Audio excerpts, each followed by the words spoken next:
Thursday, the 26th of October 2017. A very good morning to you in South Africa and on the continent. I'm Elvis Preslin. Jumbo Africa.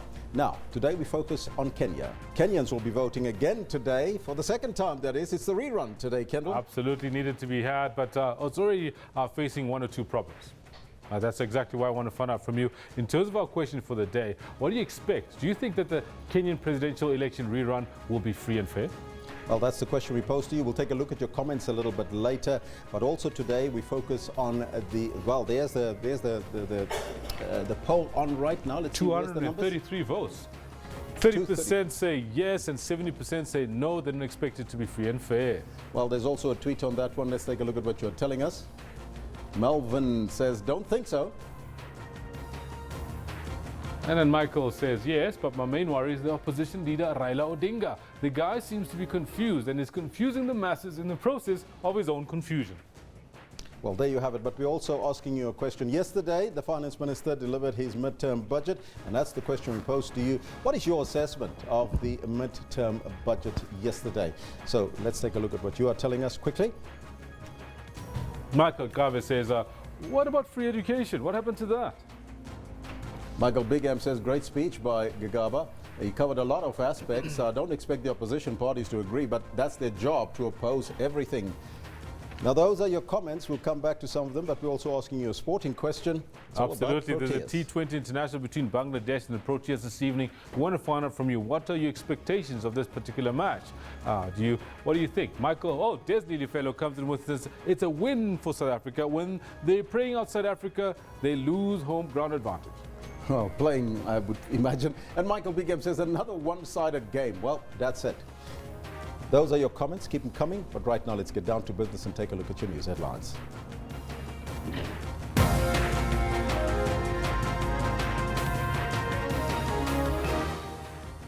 Business Leadership SA says that the Finance Minister, Malusi Gigaba, has failed to reassure the country on a number of important issues, including the nuclear deal and the abuse of state resources.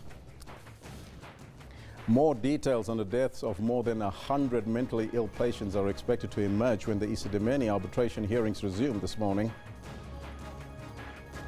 And as Kenyans go to the polls for another rerun of the presidential elections, opposition supporters are continuing to clash with police in Nairobi's Kibera informal settlement. Those are your headlines. Before we get there, let's find out from Kendall what's happening on the sports front. Elvis, thank you very much. A lot that we're looking forward to tonight. Good morning to you. This is what we have for you in the sports today. For us, as it would have been in the Test series and one-day series, is to win the series 2-0, and that'll be our main focus. The Protes stand-in captain JP Dumini wants to maintain the dominance the hosts have enjoyed over the touring Bangladeshi when they meet in their first T20 in Bloemfontein tonight. Abel Ruiz on the chase again, lovely through ball. Abel Ruiz! It's a wonderful goal for Spain!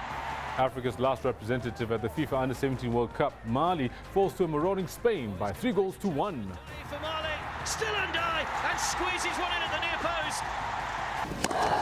At the WTA Finals, Caroline Garcia keeps her hopes of advancing to the semi-finals alive with a tough 3-set victory over Elena Svitolina.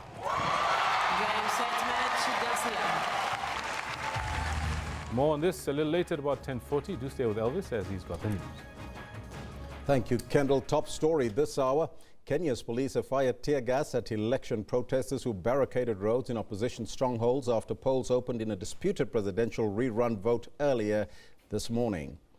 Now, it's the second time in 3 months that Kenyans are voting after the August victory of the President Uhuru Kenyatta was overturned by the Supreme Court. Kenyatta is almost assured of victory after his chief rival Raila Odinga withdrew from the race, saying that the poll would be marred by the same flaws which saw the August vote overturned. Now, for an update on what's happening on the ground in Kenya, we now cross to our reporter Sarah Kamani, who is in Gatundu, where the President Uhuru Kenyatta is expected to cast his ballot. A very good morning to you, Sarah, and welcome. Can you give us the latest from where you are today?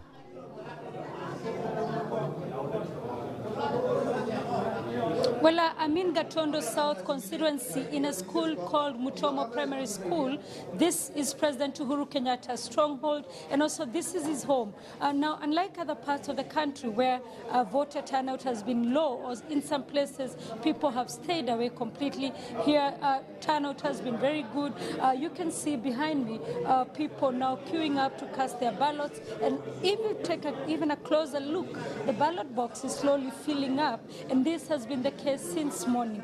President Uhuru Kenyatta is expected here anytime. He will come in, cast his ballot, and then after that, it is expected that he will again continue with his call for Kenyans to come out and cast their ballots. Now, President Kenyatta has made a case, an economic case for Kenyans to go to the ballot, indicating that the electoral period has been too long and it is time for Kenyans to go back to the ballot. However, in other places, people have stayed away completely in Odinga strongholds, some because of fear of reprisals from those who have decided to boycott, but others have completely heeded Odinga's call and stayed away from the ballot. Now, we've heard about violence happening in Kenya there. Sarah, can you give us an update as to what is transpiring there? Do we expect any more protests today?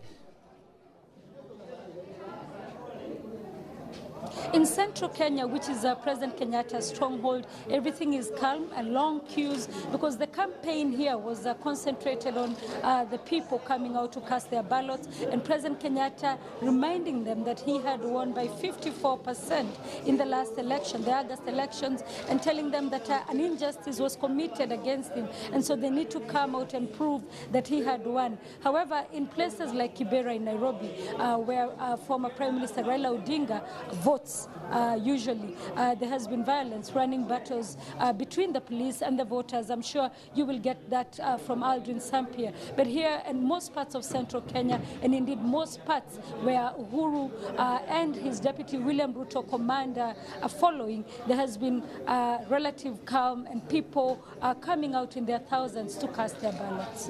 What are you hearing from Kenyans on the ground there when speaking to them in those long queues that they're currently standing where you are? Are they happy about the polls proceeding today?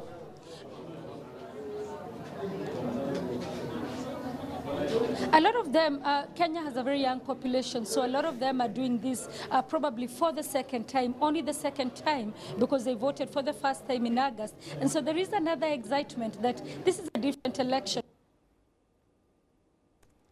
Well, it looks like we've lost Sarah there on the line from us from Katundu in Kenya. But right now, let's go to, we're staying with the presidential elections. Aldrin Sampier, we seem to be ready also in Kenya. Aldrin Sampier is monitoring the situation for us in the opposition stronghold. A very good morning to you, Aldrin. Can you hear me? Yes, good morning, Elvis. We are in Kibera, as you've indicated. It is a NASA stronghold, and of course, Raila Odinga being that presidential candidate that NASA has been carrying since the August 8 elections. However, just before the August 8 elections, he made that announcement that he will not be contesting these particular elections.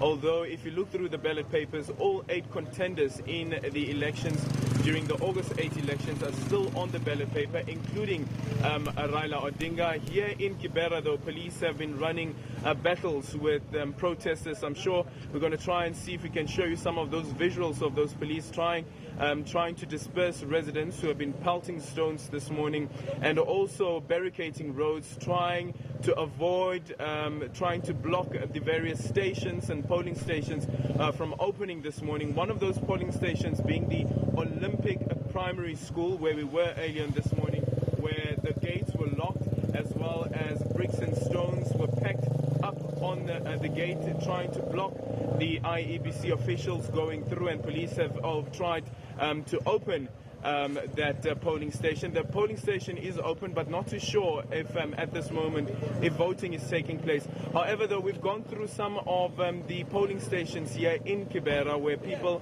have come out, but not in their numbers. By 6:30 this morning, the polling stations opening at 6 a.m. By 6:30 this morning, one polling station had only 4 people that voted, whereas during the August 8 elections there were queues crowds that were snaking around the polling stations. Let me just quickly bring in a resident from this area. His name is Joao Paul, who's joining us right now at this moment. Joao, quite interesting looking at these elections and the call that various residents here in Kibera has made, saying that they will not be heading to those polls, and you are one of those people who are saying that you will not be voting. Tell us why you've made that decision.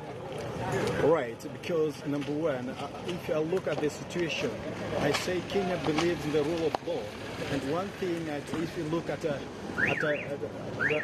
large perspective, there are some, we are actually like marginalized. They are trying to praise and to implement things that are not there anymore. The elections are going ahead, even though NASA has called on supporters not to go out. We understand that as per the Constitution, 290 counties must be open. There must be people who voted those counties for the elections to be valid. If Uhuru Kenyatta does emerge, as is expected, emerge victorious from these elections, will you recognize him as the president, duly elected president of Kenya? Well, that's not right, quite clear. 290 constituency, what we are determining here is the voter turnout. And as you see, yesterday the court ruled that in 290 polling stations, presiding officers were actually illegally. So it's not going to emerge, even they are going to cast the votes. Today they are casting the votes. First of all, the percentage, and actually the court. Most of our reliance is actually through the court system. That court ruling has now been overturned late last night by the Supreme Court of Appeal here in Kenya. But what I want to know from you is, when the IEBC makes the announcement of the election results, will you accept Uhuru Kenyatta as the duly elected president of Kenya? To my own opinion, no, because how? Which mechanism are they going to use? Because what I believe, if you look at the Great Rift Valley and the Central region, the Rift Valley is 4 point something, and the Central is to 2 point something. We are just assuming they are all not going to vote 100%. And furthermore, we are looking at the percentage. And when the country is divided as such as you can see right now, things are not going to be right. Probably, maybe, I'm asking yourself why Southern Sudan takes sensation. This could be lead into that situation, maybe. Actually, that's something that some people have been speaking about, that this could lead to a possibility, or there is that possibility of a cessation. If this political impasse does continue, would you welcome such a decision? No, not at all, because our country is one, and we will not allow actually such kind of violence in our country to be in such a situation anymore, because our country, since independence up to now, there's so many things actually we have fought for, especially as right now we want to, we are in the culmination. But now if we start bringing such big issues like secession, it will not help. But we need actually to be very patriotic and believe in the rule of law. Otherwise, these things, we are going to turn our country at our own. Do you think at all that Raila Odinga should have participated in these elections, and his participation would have perhaps quelled the tensions that Kenya is currently experiencing? With Honorable Raila Odinga, former Prime Minister, taking into his own account, I think he's more experienced in democracy. He knows what he's doing. And behind that, us, we are just the young people who are born just the other day. Let's see the outcome of these things. Perhaps maybe they could lead us into a good result maybe after this in terms of a good governance and democracy. Actually, another thing, we need to strengthen our institution, especially like judiciary, and we need to have a good IBC, that's Independent Electoral and Boundaries Commission, We need to have it, to strengthen it, to be actually not independent and not to be pushed by any other institution or individuals or stakeholders. Well, thank you so much for your time. Yes, that's indeed an issue that has been raised by various commentators speaking about political influence in these institutions, these constitutional institutions like the IEBC. We also heard from the Chibukati, the IEBC chairperson, speaking about potential influence. But quite concerning, though, just ahead of the elections, the president couldn't say whether, the chairperson couldn't say whether he can guarantee that these elections would be free and fair. We've also heard from the various observer missions, indicating that there are concerns around the security, and also observer missions scaling down the number of deployees that they've set out at the various polling stations because of this issue of security. Right now we're standing in Kibera, and as I've indicated, that people have not turned out in their numbers, and probably heeding that call from NASA's presidential candidate, who was NASA's presidential candidate, Raila Odinga, and there are that concern of security. At the moment, police keep on patrolling the streets of Kibera. However, people are not going to these polling stations. Just a few people are going to these polling stations. Meanwhile, on the other hand, you have this tear gas that's being fired, as well as what sounds to be like gunshots that have been firing while we had this interview that's been taking place here. So the issues here remain quite tense at the moment. So we'll have to wait and see how things would unfold throughout the course of the day, and whether the police will be able to quell the tension, and those who want to vote will be able to get to a polling station and make their mark. It's back to you in studio. Sampia, he's in Kibera now. We keep you updated with the story. We go back live to Sarah Kamani, who is in Katuntu. Now, earlier on, Sarah, we talked about the voters and the long queues that you have there and the peaceful elections taking place on that side. On the other hand, we have violence where Aldrin is. Take us through that, and I see that you have a number of electorates standing around you that you are talking to. Yes, indeed, if you look where I'm standing now, you can see the queue is starting to grow. A lot of people have come out to vote. Remember, when I spoke to you first, I told you this is President Uhuru Kenyatta's home, and this is also where his father voted for a very long time. And so for them, the people who are here say that because Kenyatta was declared winner in August, and then that was nullified by the Supreme Court, they're here to stamp that victory and to indicate that indeed that they voted for him the last time. So we'll just take a look and speak to some of the people who are here and understand why they have decided to come out to vote. Labda ukuja hapa utuelezee mbona umeamua kutokea leo na pande zingine za nchi tunasikia watu kwamba hawataki. Lazima tujitokeze leo. Lazima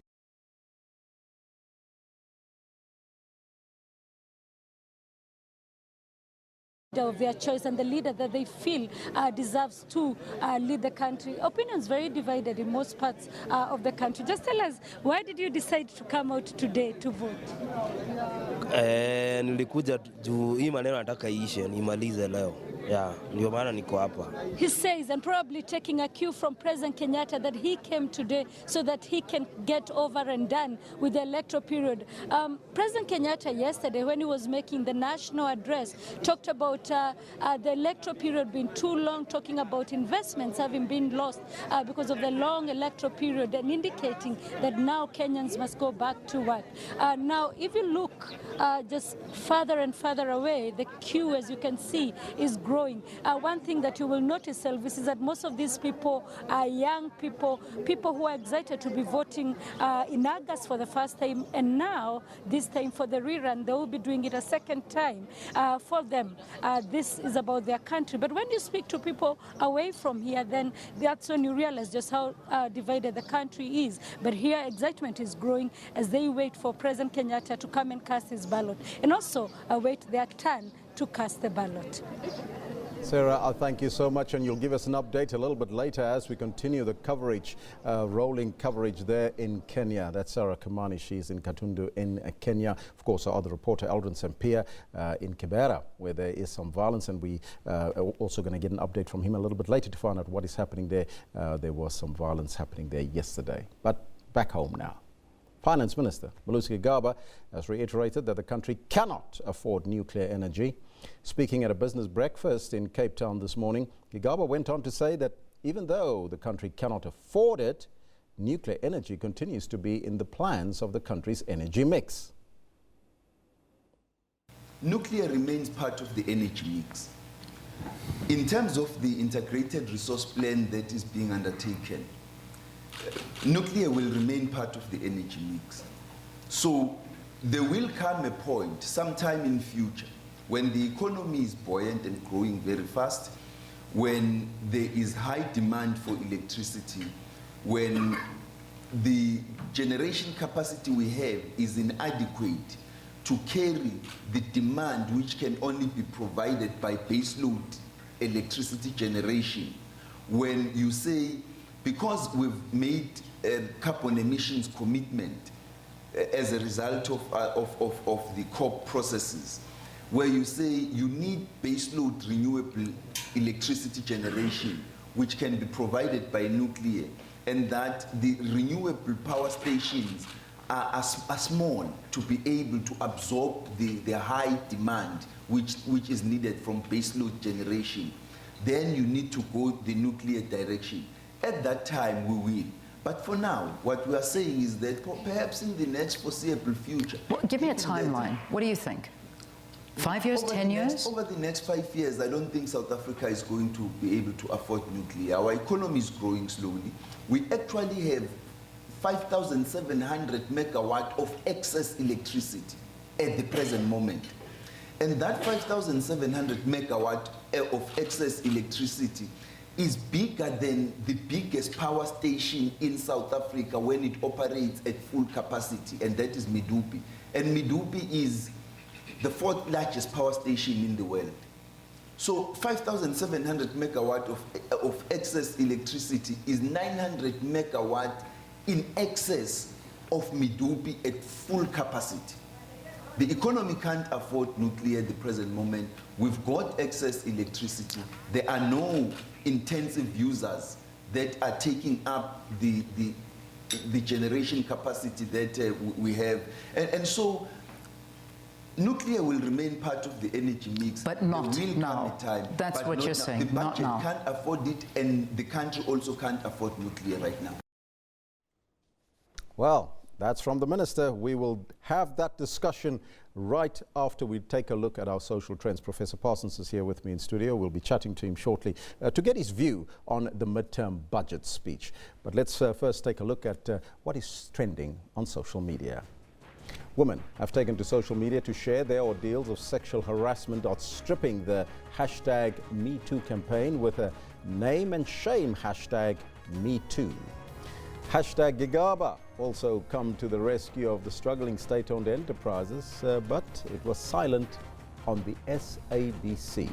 The finance minister has extended billions to SAA, Eskom, Sunrail and Denel. Well, in fact, if we can just move on from that particular slide there, because that's the hashtag that we've seen there. And of course, Denel, the police minister Fikile Mbalula, says that the SAPS cannot alone root out violent crimes in South Africa. Briefing Parliament's Portfolio Committee on the 2016-17 annual crime statistics, he again called on communities to cooperate with police in the fight against crime. And you see the hashtag there, crime statistics. Those are the stats and the social media that you've seen has been generating in the media there. Our picture of the day. This one comes from Peggy Mercer, and says, I can say it is goodbye. Mr. Blueberry Hill, we love your music. Yeah, it's Fats Domino, of course. He rests in peace at the age of 89 years old. Of course, if you listen to the song, you can just say, play it on Blueberry Hill. My dream came true. The wind in the willow playing love's sweet melody.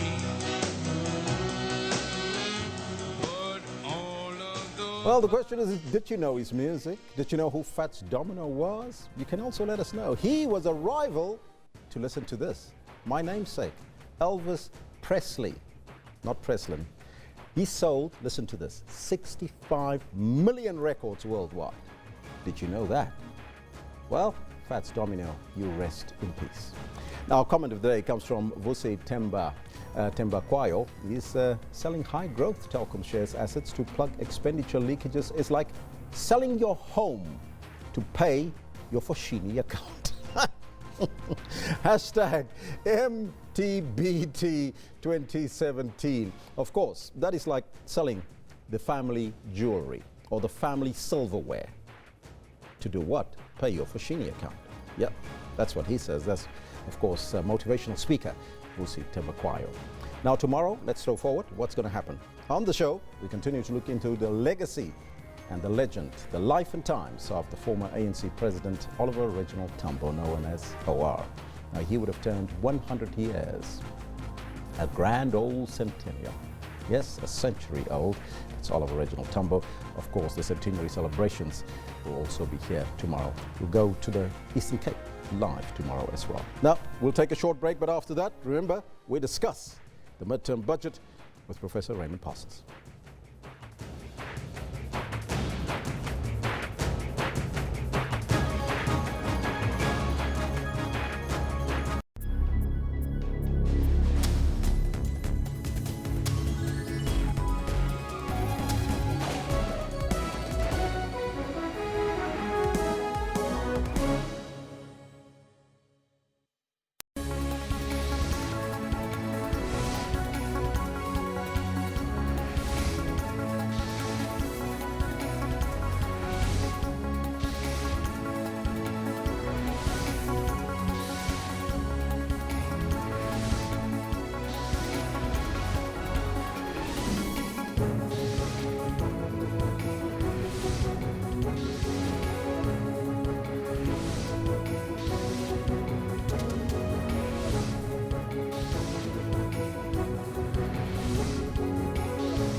Here we are witnessing the beginning of the end of the apartheid system.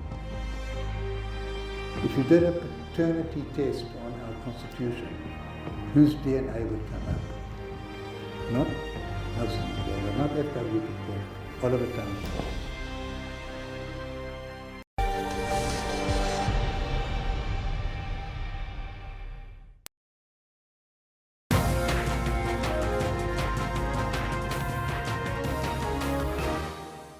Now, the Finance Minister, Malusi Kibera, has announced the largest tax revenue shortfall since the 2009 recession due to a sharp deterioration in tax revenue collections and the dire economic situation. Kibera has also painted a gloomy picture of South Africa's rising debt levels and the increasing cost of servicing the national debt. In the past 5 years, tax revenue collections have grown substantially despite the low economic growth. And more recently, tax buoyancy appears to have run its course following the recession earlier this year, leading to questions as to whether we're hanging on a fiscal cliff. Tax revenue collection is projected to shortfall by an estimated 50.8 billion rand in the 2017-18 financial year and 16.3 billion rand in 2018-19, the largest revenue shortfall since the 2009 recession. What is key is that we need to take cognizance of the sluggish economic conditions that our country is going through. And it is important, therefore, that we have a correlation between economic growth of the country and that is juxtaposed the ability of SARS to collect as much revenue as possible. If the economy is not performing, there are concomitant impacts that are related to it. Tax revenue collections have slowed despite substantial increases announced during the budget speech earlier in the year. Massive job losses and subdued growth in key sectors such as retail, telecommunications and the financial services industry have contributed to the shortfall. While the largest revenue shortfall was recorded in customs duties, more shortfalls came from personal income tax, value-added tax and corporate income tax. But capital gains tax bucked the trend, adding 5.4 billion rand to the fiscus. We will continue to explore options available to us to stretch the rands in our care, to address the challenges faced by the majority of the South African people, particularly unemployment, poverty and inequality, and the myriad social problems which emanate from these. It is tough, but we must rise to the occasion. Government is grappling with the challenge of mounting debt service costs following a sovereign downgrade by ratings agency Standard & Poor's and Fitch. South Africa's rising debt as a ratio to GDP has been revised up to 54.2% from 52.3%. Is projected to reach 60% by 2022. Government expenditure on debt is expected to increase at 11% for the next 3 years. The national debt will cost government over 163 billion rand this year, rising to 223.4 billion rand in 2020-21. The credit down rating is also not doing us justice. Whilst I also am not a firm believer in us going for international borrowings, because again, you just end up in this vicious cycle of always paying the interest, which is just growing and growing. I mean, our cost of borrowing really is one of the negative things that are impacting us, especially during these difficult times. Treasury will need to cut spending or hike taxes by 0.8% of GDP to stabilize the nation's debt at below 60%. The budget deficit for the 2017-18 financial year is forecast to widen to 4.3% of GDP compared to 3.1% in 2017. This means as people, we're spending more than we make. Balentle Mthethwa, SABC News, Parliament. Indeed, a gloomy picture being painted there by the Finance Minister. But joining us now in studio is Professor Raymond Parsons from the Northwest University School of Business and Governance, the SBG. A very good morning to you, sir, and welcome. Good morning, Elvis. Your overall impression of the medium-term budget policy statement? Well, Elvis, can I suggest at the outset that we use 2 words instead of 5 and call it the mini-budget, just for shorthand purposes. I think more people would understand that rather than the sort of longer 5-word technical phrase that we have to use otherwise. It was not a sugar-coated speech, that's clear. I mean, the minister spelled it out. I want to, though, before we get there, just refer to something he said this morning when he was doing an interview down in Cape Town, where among the more frank remarks he made was included saying, look, we've scored a lot of own goals, which is why we're here. Which reminds me of an anecdote which I want to share with you. There was a leader of the opposition then in Britain some years ago called Harold Wilson, who became the Prime Minister. But at that time, the Conservative government was in the same kind of troubles with a fiscal deficit, a balance of payments deficit. Things were going wrong economically. And he was criticizing them. And eventually the media said to him, but Mr. Wilson, what would you do in these circumstances? And he replied, I wouldn't have got myself into them in the first place. And I think that, in a sense, is what the minister is saying in a somewhat coded way. He wished he didn't have to deal with the situation. So is he referring to, then, policy certainty? I think that's important. But the important thing is that there have been markers over the last few years that have brought us here. It hasn't happened in the last few months. There have been trends which have been steered and managed in the last year or so, which have brought us to this point. And now he's facing a fiscal cliff, as they like to call it, because of the fact that we're in a low growth trap, with all the fiscal consequences that he spelled out yesterday, apart from the consequences for employment, the standard of living, for business confidence, for consumer confidence. So he wrapped that all up yesterday. So I would say that his diagnosis was very good. Whether his prognosis was as good, that's another matter. And I think there's room for a lot of difference of opinion. Whether he's been able to translate the vision of the National Development Plan, to which he referred quite liberally, can we say that in this particular mini-budget is a game changer in terms of the perceptions about our public finances, about confidence and so forth, and that's another issue. Talking about game changers, we got the largest revenue shortfall since 2009, that recession that happened there. What does that tell us? Well, it tells us, as he emphasized, that we're in a low growth economy and we need to take urgent steps to turn it around. You see, we are all focusing that we have to balance the books, and that's very important because that's a very important message for the country, for the markets, indeed for the credit rating agencies. So yes, you have to balance the books. But the second is, unless this is just going to be a financial band-aid for the next few months or the next year, you've got to turn the economy around. You've got to say, we can grow better than 0.7%. When the target in the National Development Plan for 2030 is 5.4. How far have we fallen? And exactly that is the pill that we had to swallow yesterday in terms of its tax consequences, its borrowing consequences, and its government spending consequences. It's absolutely imperative now that the government must cut its own spending, because the projections as we see them yesterday mean that either we are going to fall into a debt trap, or we have to get out of a low growth trap. I'd rather get out of the low growth trap. I think that's the more productive and constructive way. But there was nothing in the mini budget yesterday which would address that in a meaningful way. Now, you touch on the cost of borrowing. It is increasing. Now, with debt continuing to rise, does this place us in a precarious position when looking at the ratings agencies and how they review us? Well, I think that the rating agencies will not take a positive view of these numbers.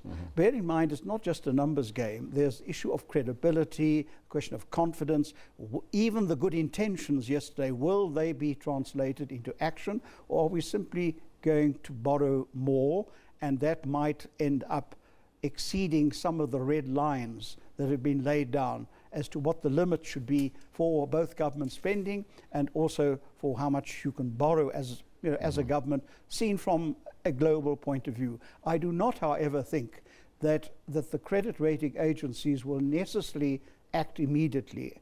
I suspect they realize that the political scenario is equally important in the terms of uncertainty, and they may well wait until after the ANC conference before deciding exactly what they might do. But certainly the numbers as they appear in the mini budget is simply not going to inspire very much confidence in them, because these were the warning signals they've given us over time. And now we've really got to get this right. Now, recapitalization of SAA as well as the South African Post Office, somebody says that it is throwing good money after bad. That's because they're thinking of selling the Telkom shares and, of course, recapitalizing SAA. Well, this is part of what I call the sort of financial band-aid. I mean, we're just shifting certain things around on the financial chessboard. The fact is we're taking funds out of productive investment on which we're earning some dividends and putting it into a loss-making state-owned enterprise. So that raises some fundamental structures, some fundamental structural questions about the future of the SAA in particular. I know there's a new board, a new CEO, but if you stand back and you look at the mini budget, I think the big question mark would be, but are we really approaching this in a strategic way? Are we restructuring in a way to ensure that the financing of these state-owned corporations is not becoming the Achilles heel of every budget, and that we're going to put it all on a much sounder basis to serve the public and the taxpayer much better than we're doing at the moment. Now, the rand tanked yesterday, currently standing at 14.05 to the greenback. Looking at all of this, Professor, and of course we're not even talking about, because I'm running out of time, because I wanted to talk to you briefly about the nuclear deal, which seems to be on hold for now, but there is of course still on the table. What do we do as a country to get out of this hole? Well, I think the important point here is we need to send out a message that we are going to stick to the plans we've made. In other words, you need to know from government that they're going to stay on message, and that is not the situation at the moment. That we're going to stick, despite the uncertainties. We have plans, we're going to implement them. As far as nuclear power, I think the important point was the affordability issue, and that nonetheless we can certainly do better than we're doing now. That's the message of confidence that has to go out about our public finances, irrespective of any political factors. But can we really afford, if we look at nuclear specifically, is there still space, looking at R1 trillion that we need to facilitate in order to do that deal? Well, I think Elvis, just look at the budget numbers. There is no room there for a major nuclear project, apart from the other arguments as to whether we need nuclear power at this point, given the fact that the minister himself said there's extra capacity in Eskom now. So really, let's kick this can down the road. And I mean, if that's what we have to do, so be it, because time will show whether, in fact...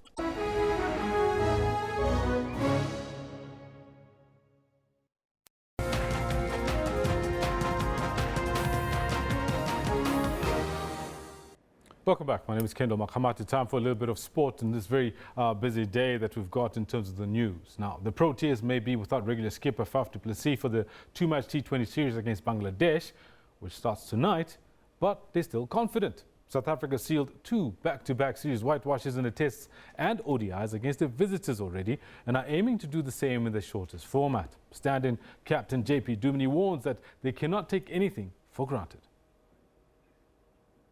Obviously coming into the series very confident, and we believe that we have the clientele and the staff to make sure that we win the series. But we know it's going to be a tough contest. They've got world-class players, and yes, they are stricken by a few injuries, which helps us in some way. But again, it's an opportunity for you guys to stand up and be counted in their team, which could cause a problem for us, but as I said earlier, we trying to make sure that we focus on our game and what we want to get out of it and how we want to play, and that's the main focus for us. My defending champions, Telkom knockout champions Cape Town City, are in desperate need of a win. After a brilliant start to this season, Benny McCarthy's Chargers have now lost 3 matches on the trot. And on Sunday, they take on upset Premiership log leaders Baroka FC. That is the team that Oscarine Masuluka plays for in a Telkom knockout first-round match. A major hangover from the MTN 8 final against SuperSport United, where the Cape side dominated but lost the title on penalties. Since then, defeats to Bloemfontein Celtic and Chipper United have dented the citizens' confidence. But McCarthy believes in his squad and that things will turn again with positive results just around the corner. We need to get over those 3 losses that we suffered, but we know we've been playing well. It's just a matter of time. The one that we get right, then our fortunes are going to change. It won't get much easier away to the high-flying Baroka FC, who have been a revelation this season with some brilliant performances and results. The high flyers, they got a fantastic way of play. At the moment, they seem to gel very well with each other. They play lovely attacking football, so I think it's something that we're aware of it. But we're not scared. They're a difficult team to play against. They play free-flowing, fearless football, and we have to make sure that we bring our A game and defend well as a group if we're going to take anything out of this game. But as for us, it's important to focus on ourselves and get that winning feeling and mentality back again. Soccer and sport is all about confidence. Another defeat for Cape Town City, and the pressure will continue to mount. But a victory could be the sign of happy days once again. Craig Murray, SABC News, Cape Town. Now, Spain have booked their spot in the final of the FIFA Under-17 World Cup at the expense of Mali, comfortably beating them 3-1 in Navi Mumbai, India. Spain now has a date in the final with England this coming Saturday. Now, here are the highlights from that Spain versus Mali semi-final.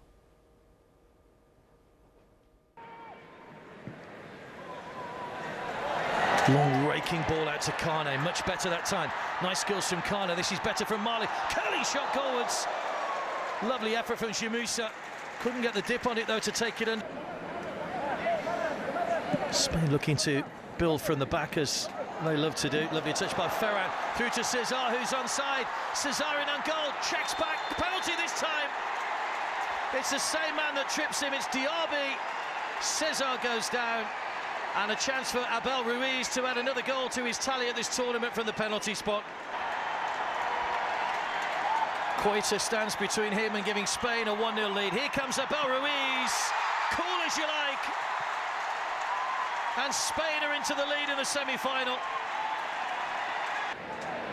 Cesar We're watching those highlights. I just need to let you know that out in Kenya, Uhuru Kenyatta is busy casting his ballot in that rerun of the presidential election out in Kenya. These are visuals coming to you on that screen that you can see, coming to you live and direct, brought to you by SABC, of Uhuru Kenyatta casting his ballot in the Kenya presidential election rerun. And it's squeezed into the bottom corner. And it's Ferran who gets the third goal. And surely now Spain are into the finals of the Under-17 World Cup. It had quality written all over it once again from... Oh, his good plays, a chance for Ndiaye for Mali. Still Ndiaye, and squeezes one in at the near post. So it's no clean sheet for Spain. Ndiaye gets his 6th goal of the tournament. And he's at the life. Well, there you had it. Very interesting visuals coming there from the highlights of that match between Spain and Mali, as well as a little catch-up with what's happening out in Kenya. Staying with our sporting news, a Guatemalan judge who once served as General Secretary of Guatemala's Soccer Federation has been sentenced to 8 months in prison after pleading guilty earlier in the year to wire fraud and conspiracy charges in connection to the worldwide scandal that engulfed FIFA and the sport. Hector Trujillo was sentenced by U.S. District Judge Pamela Chen in connection with the U.S. probe into the bribery involving the World Soccer governing body, FIFA. Trujillo is among at least 42 people and entities charged in the United States in a probe into the payment of more than $200 million of bribes and kickbacks to soccer officials in exchange for marketing and broadcast rights. Now to tennis, where French woman Caroline Garcia recovered from her opening loss to rally past Elina Svitolina with an epic 6-7, 6-3, 7-5 victory in their WTA Finals group match. The result leaves the other 3 women in the group all with a chance of joining the Dane Caroline Wozniacki in the semi-finals. Garcia was the more aggressive of the 2 well-matched players, but sloppy forehand errors handed Svitolina the initiative as she edged the tightest of first sets. Svitolina broke early in the second to assume control until Garcia reeled off 5 of the next 6 games to level the match. The decider followed a similar pattern to the second set, with Svitolina keeping her nose ahead. This until Garcia fought back through a barrage of winners to reel off the last 4 games and seal her first WTA Finals victory. Now, world number 1 Simona Halep of Romania will definitely be hoping to advance with a win over Svitolina tomorrow. Now, Caroline Wozniacki produced an almost perfect display to dismantle world number 1 Simona Halep, 6-love, 6-2. Wozniacki had marked her 5th appearance at the season-ending tournament, has lost just 4 games in 2 matches. Halep lives to fight another day after her opening straight sets victory over Caroline Garcia gives her a 1-1 record in the red group. And that's where we're going to leave it with the sport. Thanks very much for having joined us. We do know what comes up next, right? We've got Phil Hawkins with the weather forecast.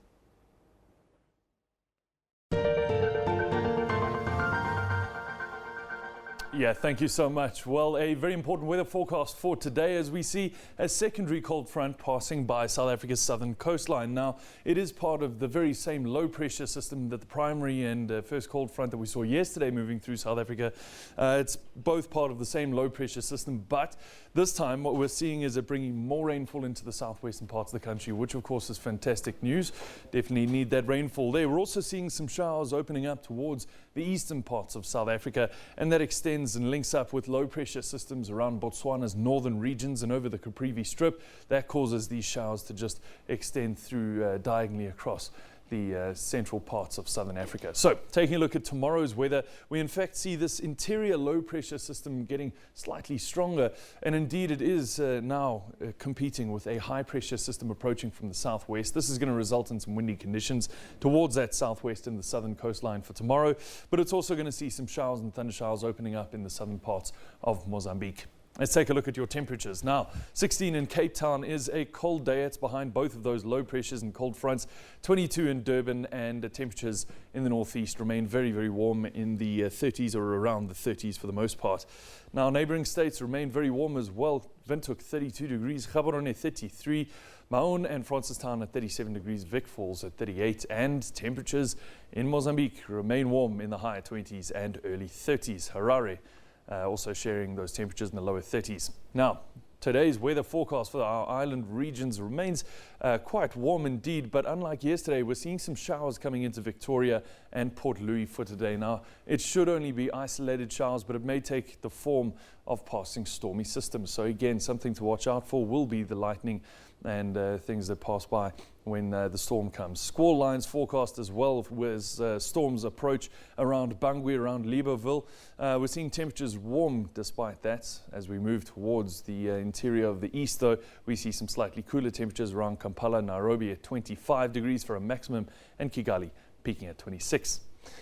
Now, the northern hemisphere does remain quite rainy along the southern regions there of West Africa, as well as that far northern part of Central Africa. We do see some rainfall, but the rainfall in the northern parts of the country, of the subcontinent rather, are receding as we move from today into tomorrow. You can see not quite as much rainfall forecast for that northern coastline tomorrow. What you'll also see, though, are rainfalls forecast for that southern coastline of West Africa, once again coming down to only a 30% chance of showers in the area. Now, that of course is going to be tomorrow's weather, but let's take a look at today's temperatures. 40 degrees in Khartoum. We'll see Tripoli peaking at 30 despite that rainfall that we just saw. This is where we're going to have to leave your weather for now. Have yourself a great day.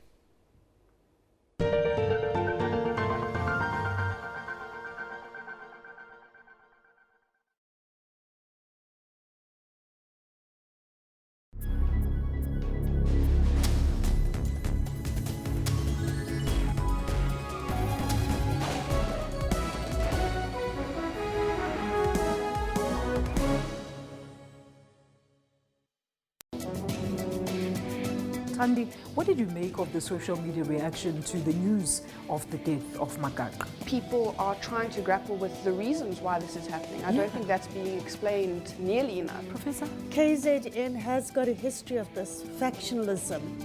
Why are police not getting to the bottom of the scourge? It's a national disaster that we still are dealing with political killings. Professor Daniels, just who do you think is behind these killings then? Let me put you on the spot there. The problems in this country started when the Scorpions were disbanded. And is that what we're going to be seeing now? Deaths? Deaths, smear campaigns and stuff like that. It's got to stop. Stay tuned to Media Monitor and catch on analysts unpacking top stories every Sunday from 9 a.m.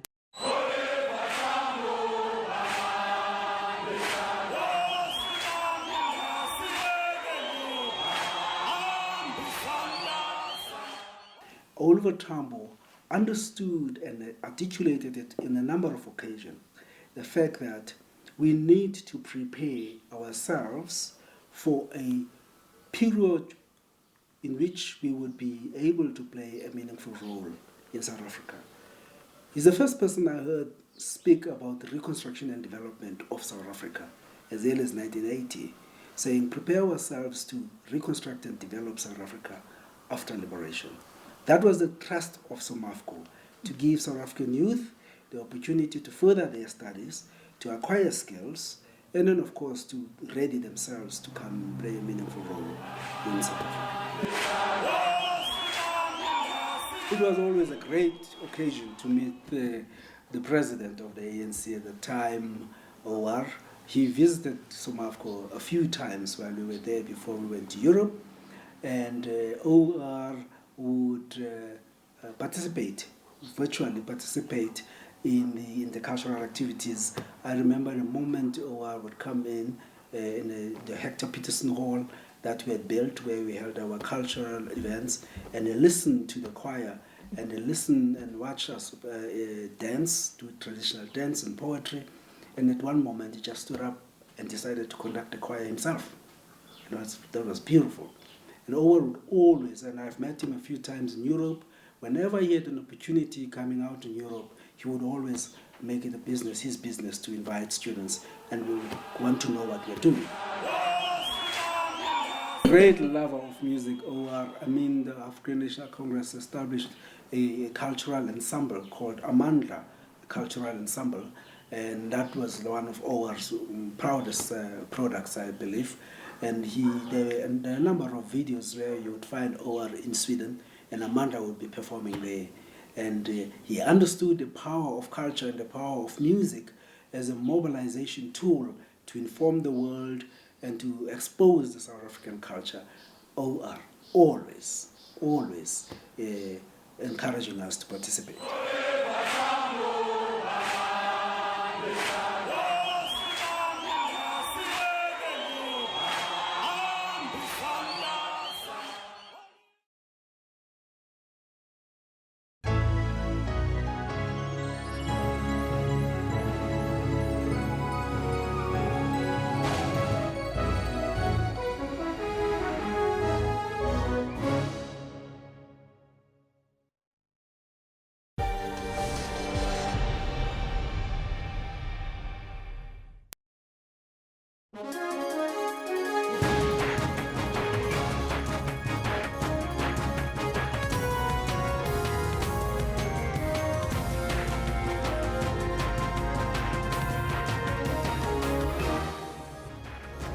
It's the second hour here on the Newsroom, 1000 hours, Jumbo Africa. I'm Elvis Preslin. Good morning to you, I'm Kendall Makamati.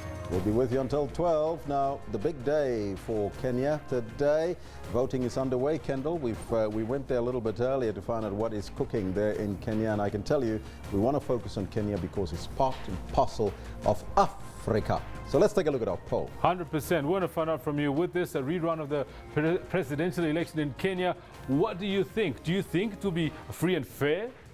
Well, so far 262 votes in, 71%. The number's almost the same that we did last time as when we opened. 71% are saying no, it won't be free and fair. Only 29% agree. Well, let's see what you're saying on social media. All right, EFF 2019 mission reckons, I don't think so. The court should have postponed the election until all the parties agreed with one voice. But you remember, the judges did not have a quorum to have that decision made. Kiwano says, there is no elections in Kenya. What is going on is a Jubilee Uhuru Party preliminary. Primary, rather. Same thing, really, isn't it? Yeah, no, lots of jaded people out there, it seems. Yes. Yeah, but we also focus on here at home. Finance Minister Kibera, he painted a gloomy picture of South Africa's rising debt levels and the increasing cost of servicing our national debt. So that's why the question came. Yeah, we need you to get involved with this conversation. What is your assessment of the midterm budget given yesterday? Kenneth Malachi says Minister Kibera seems to be failing dismally to understand the need for free education in our lifetime. Why are we at this point where we are? Yes, and Matthews and Pathology reckons we were expecting free education for the poor. Well, maybe people are saying because we still have the perhaps the nuclear deal open, that is why they're asking for free education. So why don't we do away with that and focus on free education? All sorts of different solutions are available, isn't it? Yes, but we wait for you to let us know what's on your mind. But we're also asking a sporting question. The T20 International between South Africa and Bangladesh this evening. What's going on? Yeah, what do you expect to have happen in that? Do you expect more dominance by South Africa or maybe a Bangladeshi fight back? Nazim Khurupam reckons Bangladesh is boring. I already know South Africa will win it.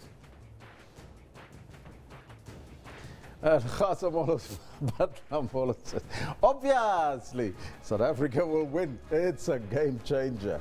Yeah, with no surprises there. So well, let's get down to business and take a look at your news headlines.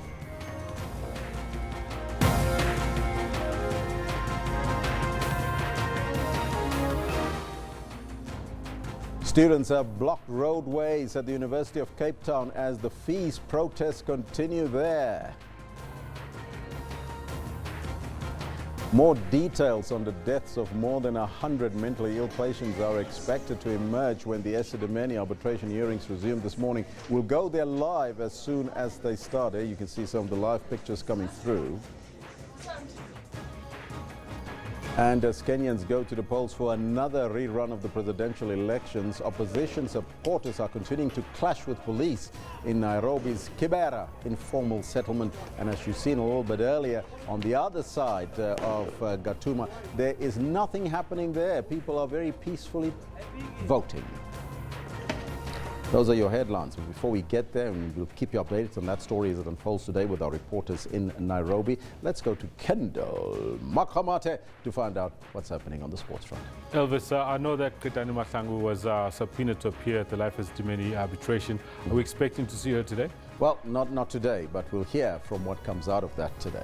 Yeah, no, I know a lot of people are waiting with bated breath to hear what Katani Mahlangu has got to say about her role in that tragic chapter in South Africa's history. Now, this is what we've got for you in the sports this morning. Look, the goal for us, as it would have been in the Test series and one-day series, is to win the series 2-0, and that'll be our main focus.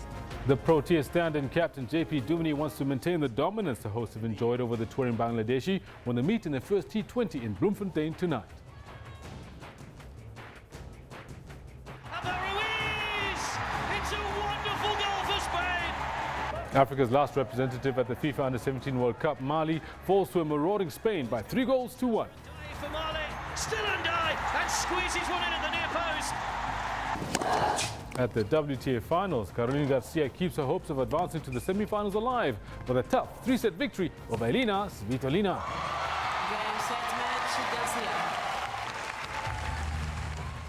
All this in more detail we'll have for you around about 10:40, but for now, do stay with Elvis as he's got the news. Thank you, Kendall. Top story this hour. Students have blocked roadways at the University of Cape Town as fee protests continue. Students from UCT and the CPUT marched to Parliament yesterday to demand that President Jacob Zuma release the Fees Commission report. UCT spokesperson Elijah Molola says that the campus remains open and academic activities are set to continue. The Jamie shuttle service has been temporarily suspended until further notice as a result of buses having been prevented from leaving their depot by protesting students this morning. The students have also set up multiple blockades on roads leading to upper, middle and lower campus.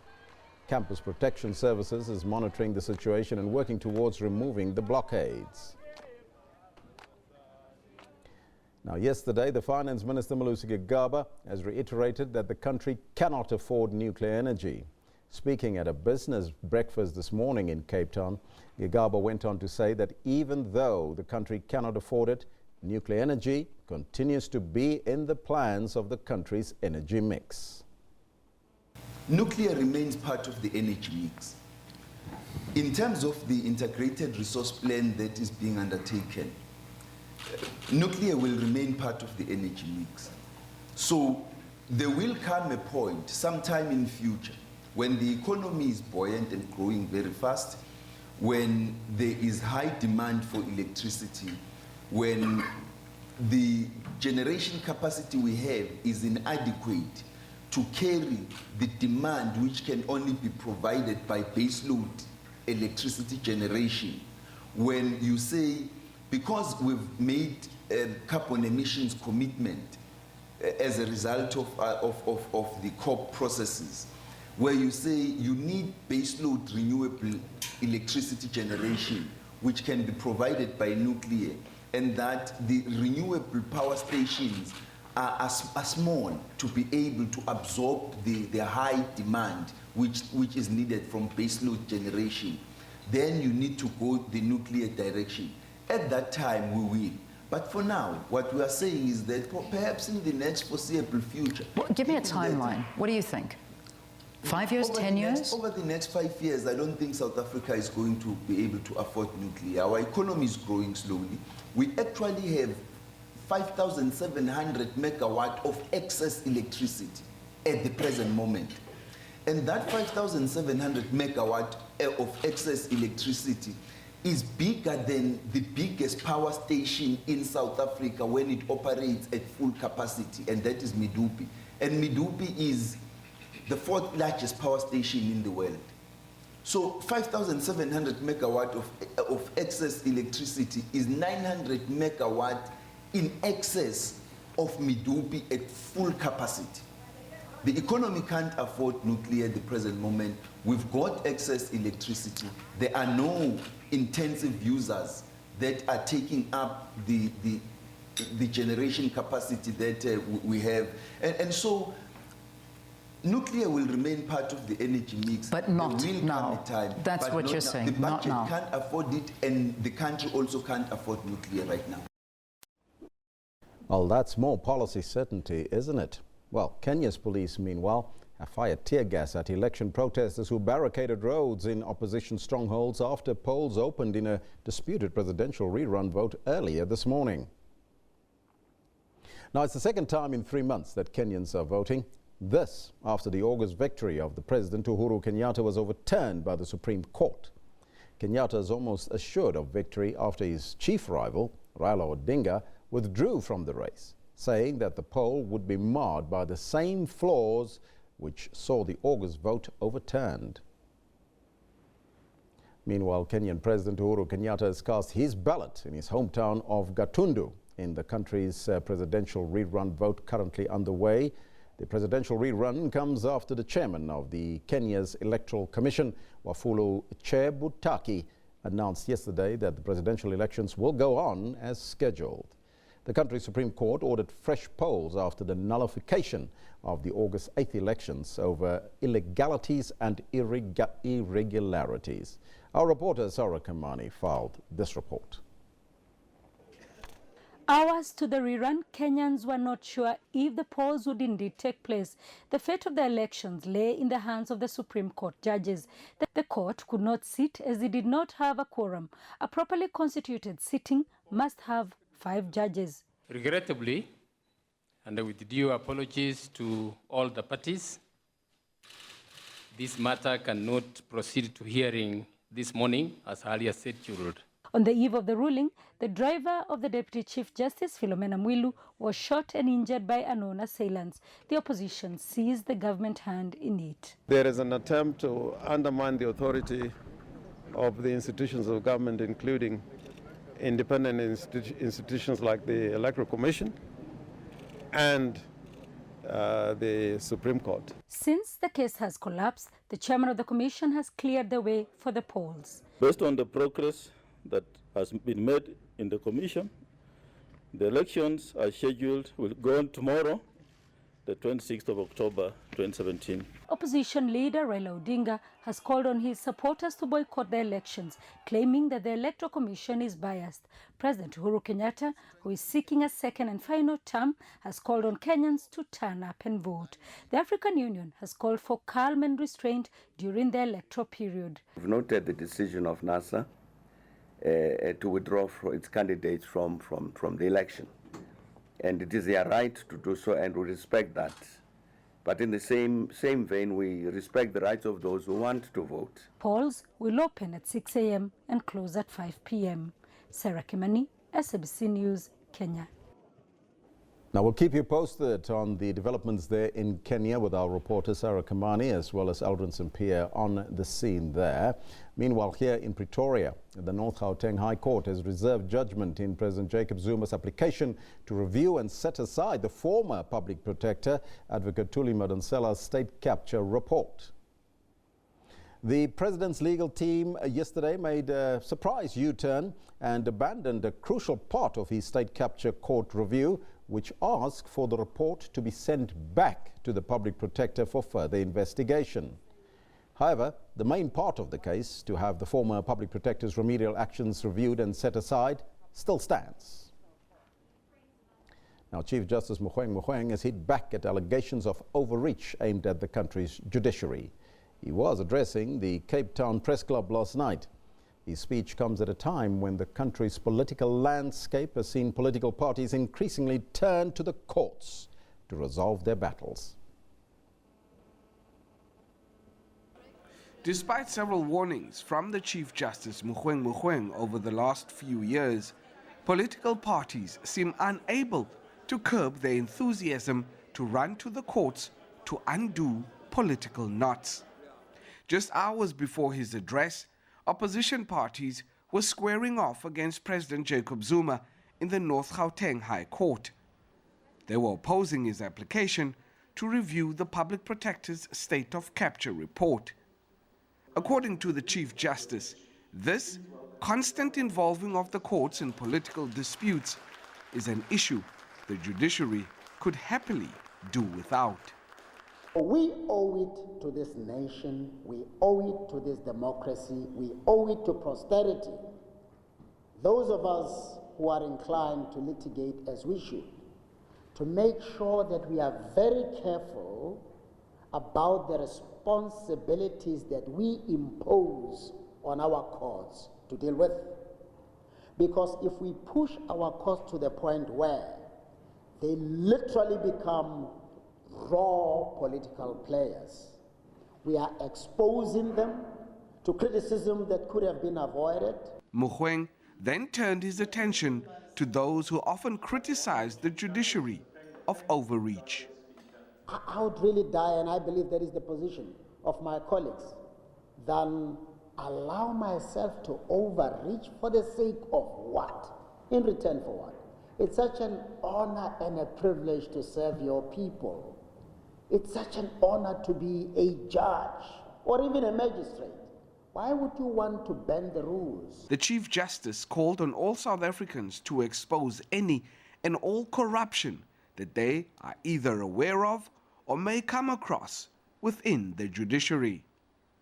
Please, if you know of any judge, any magistrate, expose their corruption. Because otherwise, when there is rumor that they are corrupt and they make certain decisions, people are likely to say they could only go that way because they could only overreach because they are corrupt or they have been captured.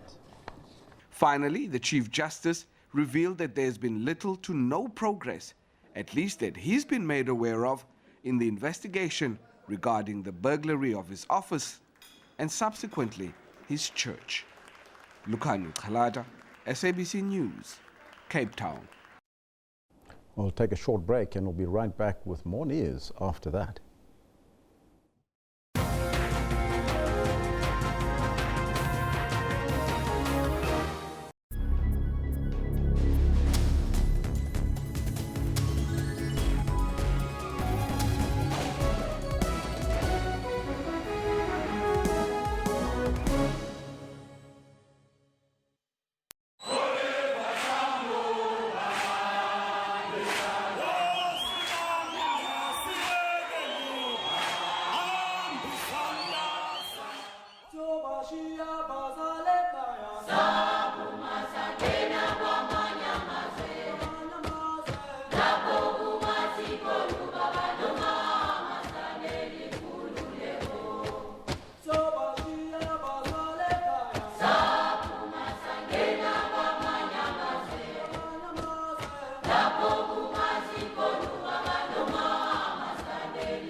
The life visited many arbitration hearings into the deaths of at least 141 mentally ill patients resume in Parktown, Johannesburg this morning after a day's break. Now, with only 2 days remaining, Justice Dikgang Moseneke has assured the families of the victims that the sitting will not end until the appearance of key witnesses. School of Economics activists stage a demonstration outside the school, also calling for her to appear.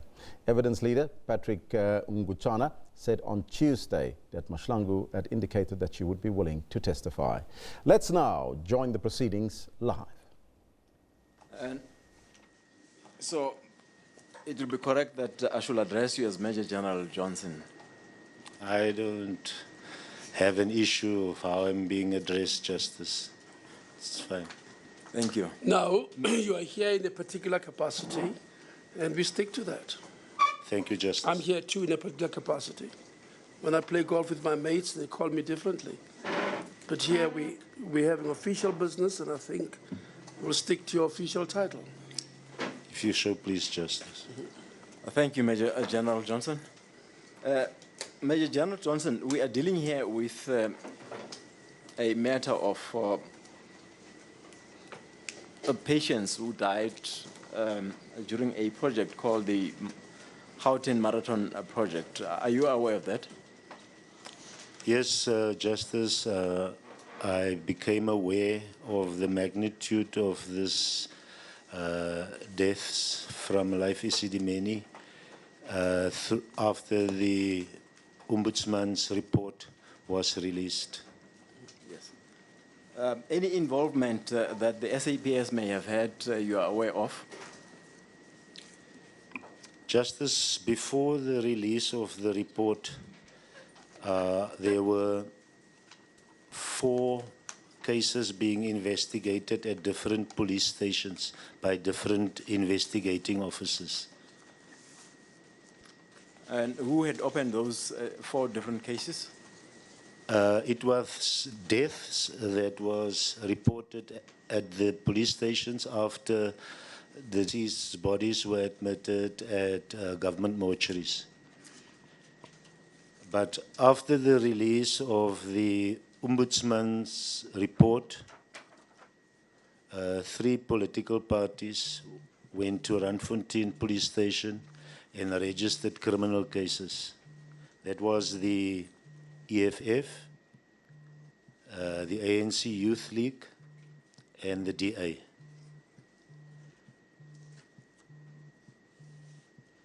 I then, on the 24th of February, arranged and had a meeting with Dr. Lebete at the Gauteng Department of Health, where I requested information. Shall we add the year, Major General? 24th This February? year, 2017. 2017, thank you. Where I requested information relating to the Life Isidimeni matter. Now, Dr. Lebete was, or indicated to me that he would assist and that I would be presented with the information within a week.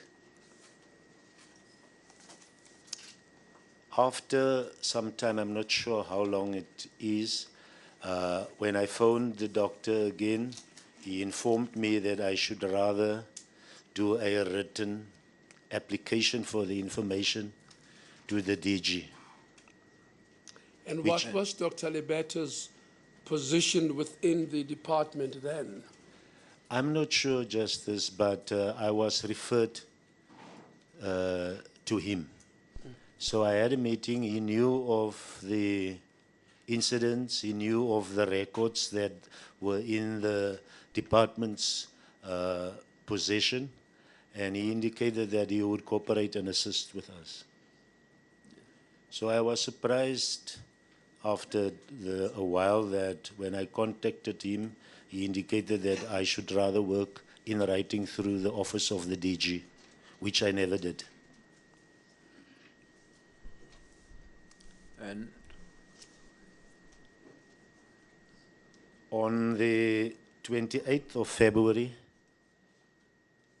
2017, I had a meeting with the Health Ombudsman, Professor Makgoba, where we discussed this matter in his office, or at his offices. He provided me with documentary evidence or information containing names of deceased as well as a copy of his report. And were these the commencement of investigations on these matters, or what were you doing at? Could you just repeat that? Was this a commencement of an investigations on this deaths report or cases reported at Randfontein, or what have you been doing when you approached these individuals? Justice, On the 19th of May, 2017, Yes. because of the magnitude of the investigation and because 4 different investigating officers were investigating cases, I decided that it would be in our best interest and in the interest of the families of the deceased that we establish a task team, an investigating task team. Initially, I took the 4 people of Gauteng and I gave 2 members from my office to start the investigation task team. So there were 5, 3 from Gauteng and 2 from my office. And I gave them a time frame of... And your office would have been the head, the head office. The head That's office, right. Yes. And by people, of course, you mean police officers. That's correct, detectives. Before you proceed on that, there's a document in front of you there. What is that document? It is a report that I and the team compiled for the purpose of this hearing. And Justice Mustaken, may I introduce this document as LR42, if Yes, indeed. Does the witness have a copy of it in front of him? He has a copy of it. You have. Yeah. Thank you, General. Right. So I gave the task team a lifespan until the end of November this And year. do all your colleagues have copies? They I have take copies. it? Yes, very well. I'm sorry, you go ahead, General. I say, Justice, I gave the task team a lifespan of until the end of November to complete the investigations.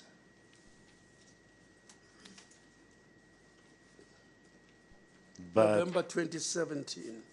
that is correct, Yes. Justice. But as time went on, we realized that there's a magnitude of investigation that had to be conducted, and there were also challenges that the team experienced.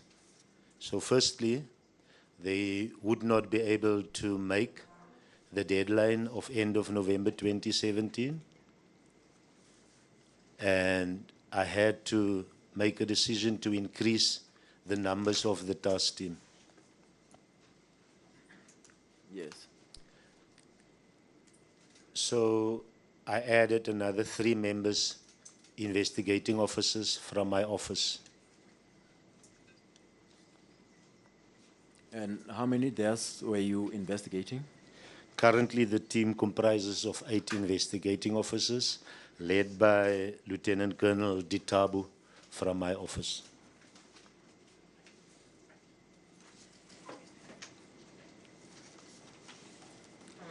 I just also need to mention that during September 2017, we were approached by the SIU indicating that they have been mandated to investigate certain aspects of this matter, and they would like to work in conjunction with my team, which I then approved. So our investigations currently are being done mostly in parallel and in conjunction with the SIU. Who in the SIU approached you, General? Justice, unfortunately, I don't have that information now, but I was approached via an email. So if need be, I can get the particulars of the individual. But it was a manager within the SIU. Yes. September 2017. That's correct, Chair. And by email. Very well. Yes. And that is on LR2, 42, the document in front of you, the second paragraph there, that is number 2. Where is that, sir? The document in front of you. Yes, sir. On the first page, it's recorded that A data chart was received from Gauteng Department of Health with reported 115 deaths. When did you receive this report? The team, with their engagements with the department, received a list, and on that list, 115 names of deceased were provided to the team. From that list, during our investigations, we established that one individual was still alive, and we obtained a statement from the family in that regard. Now, currently, Justice, the team can account for 127 deaths. So we are investigating 127 files currently, as the deaths emanated from direct or indirect transfers of patients from Life Isidimeni to NGOs and other health institutions. I would just want to give a breakdown of this 127, if Justice allow me. Yes, indeed, please do. Of the 127, 38 case dockets of inquests are registered in terms of the Inquest Act. And the rest, the 89, are being investigated as inquiries by the team. Just to explain, Justice, why we have that distinction between the investigations. The 38 deceased were admitted, or their bodies were admitted at government mortuaries as being unnatural deaths. Now, on this 38 bodies, a total of 30 autopsies were conducted.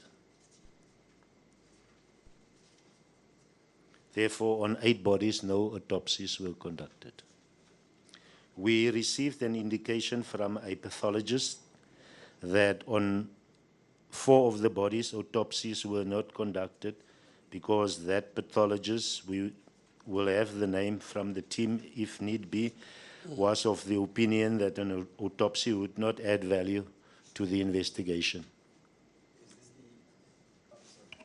Is this the number of 38, out of the number of 38? Yeah, that's correct, Justice. Thank But you. that would be 4 of the 8. Yes. That's correct. Currently,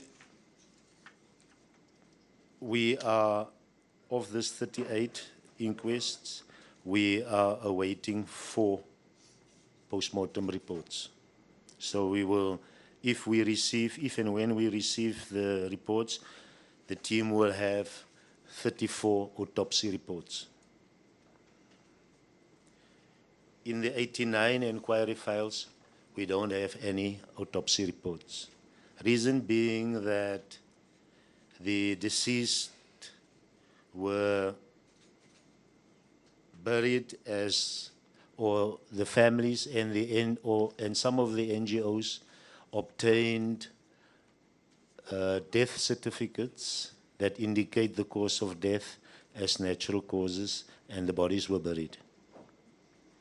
Now, Justice, the strategy that we are following is that because of some of the medical reports that we've seen, we have decided that we will regard all these deaths as unnatural causes until we can prove it otherwise. So, although we are investigating 89 inquiries, if we obtain evidence or documentary proof that these individuals did not die of natural causes, we will change the files into inquests, in terms of the Inquest Act, and we will approach the prosecutor. I neglected to indicate that we have a senior public prosecutor, Ms. van der Westhuizen, or at Pretoria Magistrates Court, who is also working with the team.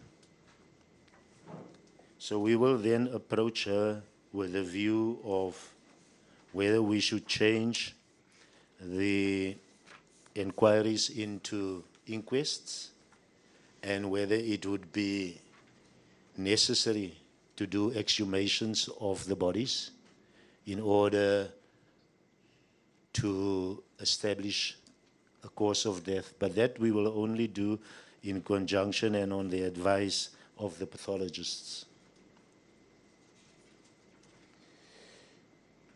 So, Justice, what we experience in the team is that our investigation is delayed by the non-cooperation of the Department of Health, the Gauteng Department of Health. We approached the department on various occasions for clinical records and medical records and other documentary evidence that we could use in our investigation, but cooperation was lacking. Are you able to place, specify the officers who have not been forthcoming with the information you've been asking for? Starting with Dr. Liberte, did he ever come back to you once he had said you must request the information in writing? He did not come back to me, and I never approached him again because after we spoke the last time, I just got the indication that there's going to be stumble blocks in this investigation. Why did you get that impression? Because initially he was willing to give me and cooperate with us with our requests for the records without us having to do it in writing to the DG. I got the impression that he had the authority to provide me or to provide the team with that information. And I was also of the opinion that we are two government departments, and why should we beg for information from each other? So, did you go anywhere beyond Dr. Liberte to try and find and procure consent to access the medical records of the deceased in which you have opened only inquiry files? we did justice. We have written proof, and we can also get it from our cell phone records regarding our interaction with the department. Due to the frustration that we had with the department, we approached the senior public prosecutor van der Westhuizen, and a summons in terms of Section 205 of the Criminal Procedure Act was served on the department, specifically on Dr. Kenoshi. That's in terms of Section 205 of the Criminal Procedure Act, yes, which determines that the police can, if a witness is reluctant to provide evidence, the person can be summoned to go and provide that evidence before a magistrate. Yes. So, Dr. Kenoshi and... I'm retired, but I still remember something about that, General. Yes, I know. It's from the olden days. Justice. Yes. So, but it's a good explanation for everybody in court. Yes, it's a coercive provision to place somebody under oath and require them to answer questions that may be put to them by the state prosecutor. And Or you are to- obliged in law to answer the questions. Or to provide exhibits and Documentation. Indeed. So the matter was in court in the Pretoria Magistrates Court on 3 times, and it has now been remanded, for a final remand for the department to comply till the 12th of December in the Pretoria Magistrates Court. Now, since this matter had been in court, we received some documentation in drips and drabs, but we need to communicate with the department through M&S attorneys who is representing the department. So it frustrates our You mean the investigation. department referred the police and your investigating unit to their attorneys, and that you communicate with them through their attorneys? Is that what you're saying, General? That's what I'm saying, Justice.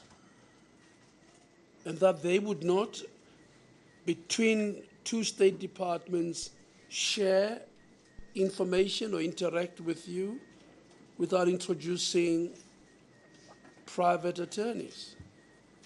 That's what I find very strange, Justice, and therefore we went the court route to obtain the information from the department.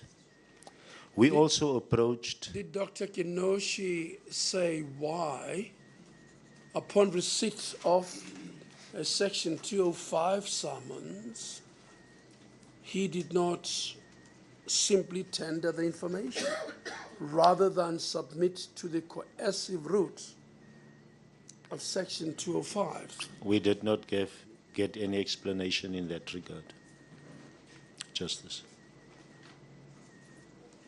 Very well. Okay, General. We also approached Life Isidimeni, who indicated to us that all the information that we have was provided to the department, and we should request it from them. At a later stage, when due to the department not providing us with the information, we again approached Life Isidimeni, and their attorney, Rick Martin, gave us the indication that we will have to pay for the information. Now, Pay for the copying of the information or pay for the information? pay for the copying of the information, and that would have amounted to between 30 and 50,000 rand. Now, I am not prepared, Justice, to pay for evidence that we can use the law to get this information from them for free. So I'm not going to pay for that information. So my intention is to give them a time frame to provide us with the information, and failing which I will approach the court again to obtain the information from them.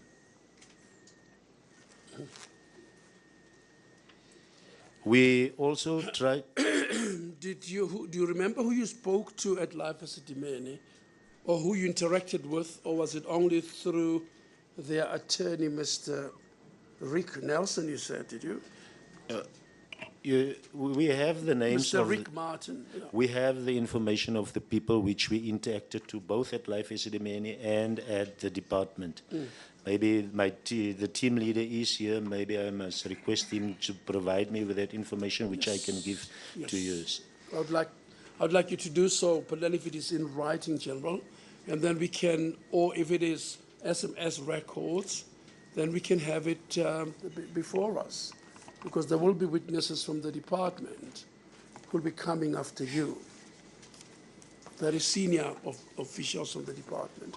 So the documentation would help all the parties here. Thank you. I undertake, Justice, depending on how long I'm going to be sitting here to deal with it. Otherwise, I will, maybe if we have an adjournment, task the colonel to go to the nearest police station so that we can get that information typed out. Yes. On the dates that we interacted with the department and Life Isidimeni, and who we interacted with and what was the responses. That will be helpful. Thank you, General. You may proceed. And I see here you are investigating a reported 127 deaths. Why is that so? It is because partly because we don't know, we don't have the hospital records, we don't have the clinical records of the people that was moved from Life Isidimeni, and we do not have most of the information and records, clinical records, medical records from the NGOs where the deceased were taken to. Yes. Most of these files of the NGOs are with the department. Oh. That's our information. We don't have proof that it is with them, but when we approached the NGOs, they said the files were handed over to the department. So it is critical, Justice, that we obtain the clinical files and medical files of the deceased from Life Isidimeni, because our information is that many of these patients were in Life Isidimeni for a very long time. Now we want to see and want to know what was the health condition there, and when were they admitted at the NGOs, and what was then the position of their health there, and what medication did they and treatment did they receive, and why, when they were in Life Isidimeni, they did not die, to be blunt. Yeah. But now when they went to the NGOs for such a short period, they died. So it's critical that we have both that medical history and the clinical records to determine whether there was any negligence or not. Yes. That is on the first page of this document. That is ELA 42. The second last block, it's recorded NGO stroke health institution. Underneath there's Precious Angel. And from underneath there's another block from Enka House in Cullinan to Precious Angels. So you have approached these institutions or NGOs requesting this information from them, and they informed you that the information is with the department. Is with the department, so they don't have anything else. They don't have. Okay. What we established also through our investigation, Justice, is that the center in Cullinan transferred patients that were in their care. And you mean the Cullinan Rehabilitation Center? That's correct, Justice. Yes. They transferred patients that were in their care for a long time out of their institution to Precious Angels, to make space for patients from Life Isidimeni.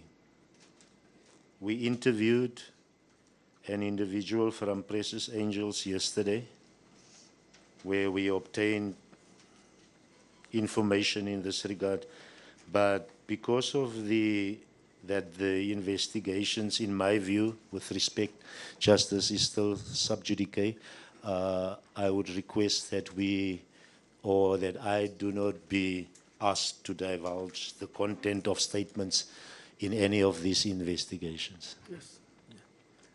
Yeah. And subject to argument from counsel, yes, you should not divulge any of your interaction with witnesses at this stage.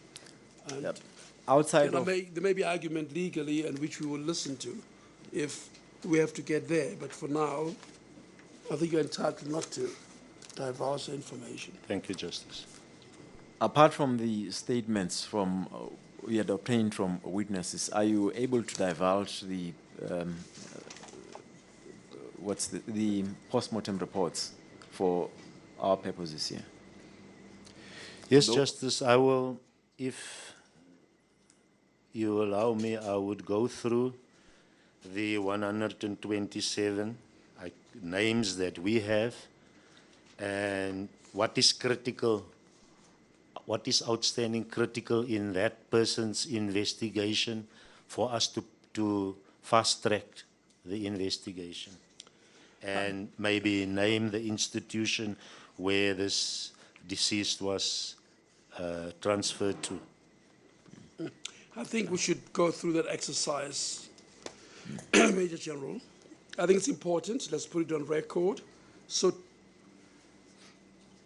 deal with the lists in the way that you think is beneficial to us. Thank you, Justice. May I proceed, sir? Yes, you can proceed. Our first inquest docket is was registered at Attridgeville. The deceased is only known as Meme. We don't have a surname or a other name. This person was at Precious Angels, and our crucial documentation is the clinical records that Precious Angels kept. And then we would then take the matter to a pathologist for an expert opinion on the cause of death. Yes. The next one is also of course, in every case, we have to assume, General, that you also need whatever life as a demanding might be able to provide. I mean, clinical records from them. That is correct, Yes, Justice. very well. I just made in the last column a summary of the critical things Yes. that we need, not the whole investigation that is still outstanding. Fair enough. Then our second one was also registered at Attridgeville Police Station. The deceased is Magdalene Viljoen. Now this individual was transferred from Cullinan to Precious Angels. We also need clinical records and also an expert opinion. The third one is also registered at Attridgeville. It's a Christopher Makoba of Precious Angels. Again, we need records from Life Isidimeni and Precious Angels. The fourth one, Attridgeville, Sipiwe Makunga. Again, Precious Angels, clinical records, Life Isidimeni, Precious Angels, and then an expert opinion. The fifth one, also at Attridgeville, Paulus Makhane. This individual was at Tsepong. Clinical records and an expert opinion. The sixth matter was registered at Cullinan Police Station. The deceased is Harold Sibusiso Nkosi. The person died at CCRC. We have records because I just want to indicate at this stage that we received good cooperation from CCRC. Though the things that they had, they provided us with, the information that they had.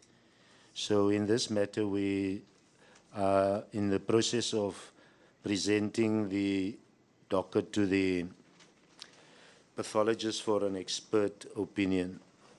The next one is also registered at Cullinan. The deceased is Jan de Nicker, also died at CCRC. We are awaiting a post-mortem report. The eighth one is Charity Ratsotso, also at Cullinan, died at CCRC. We are awaiting or we should still obtain a statement from the caregiver at the institution. I'm sorry, Gerald, let me interrupt you. I know several of the people attending are using earphones, Has the Zulu interpreter got this? Have this list? Does he have this list before him? We're doing this because it's important for people who are here to know. So I want him to, as the general reads out the details, I would like him to translate them as accurately, both interpreters, Afrikaans as well as the isiZulu interpreters. If they could be given copies of this, please.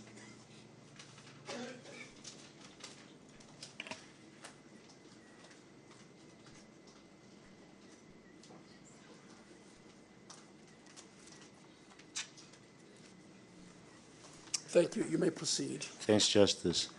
I might also at this stage indicate that the names of the deceased is what we received, and there might be differences in the spelling or the pronunciation or even incorrect name.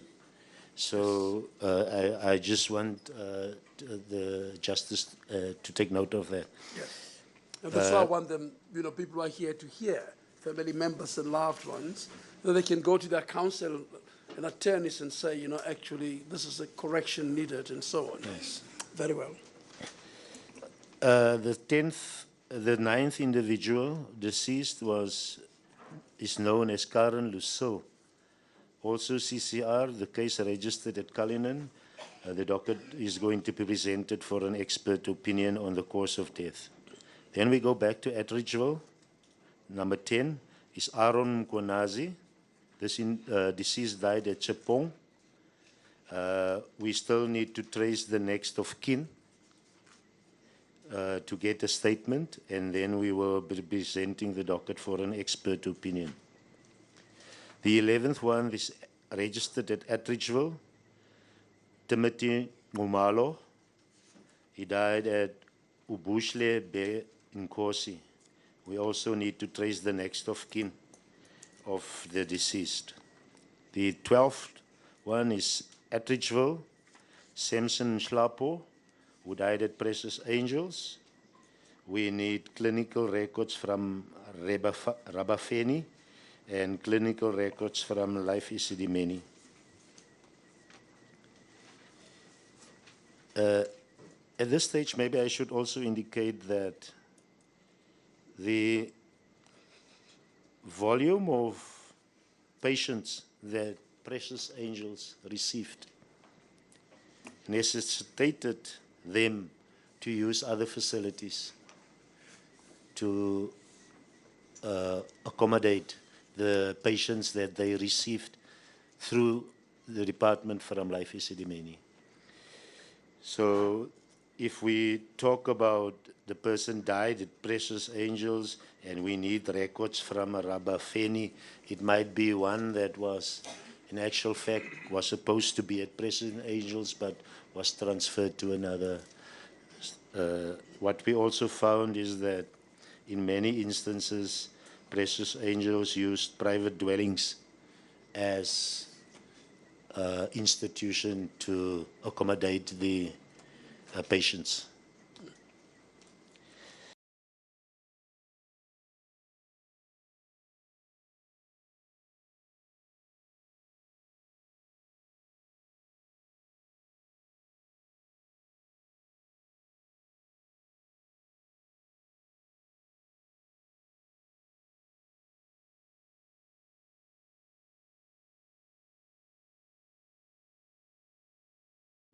Isibusiso Mtombeni. This individual died at Bofelong Sirman. I think it's somewhere in Amanskra. An expert opinion is awaited. Then we go back to Cullinan. Howard Lowe, CCRC, and we need to trace the next of kin to obtain a statement. Number 17 is Soma Tlalani, also died at CCRC. We also need to trace the next of kin and obtain clinical records and an expert opinion. Number 18, Vuyo Aaron Dongwane, died at CCRC, clinical records and an expert opinion. Number 19, registered at Cullinan, Jacobus Burger. Individual died at CCRC. Clinical records, we are waiting from Melody Hospital, and records, also clinical records from Life Isidimeni. Number 20, reported at Cullinan, Tian Kraus, CCRC, postmortem report and the records from Life Isidimeni. 21, Cullinan, Sizwe/Weo, from CCRC to Enkhaus. We are waiting an expert opinion. Number 22, Cullinan, Leonard Breed, died at CCRC. We are waiting a statement of the COO of CCRC. We also need a statement from the next of kin. Clinical records from Mamelodi, excuse me, Justice, and clinical records from Life Isidimeni.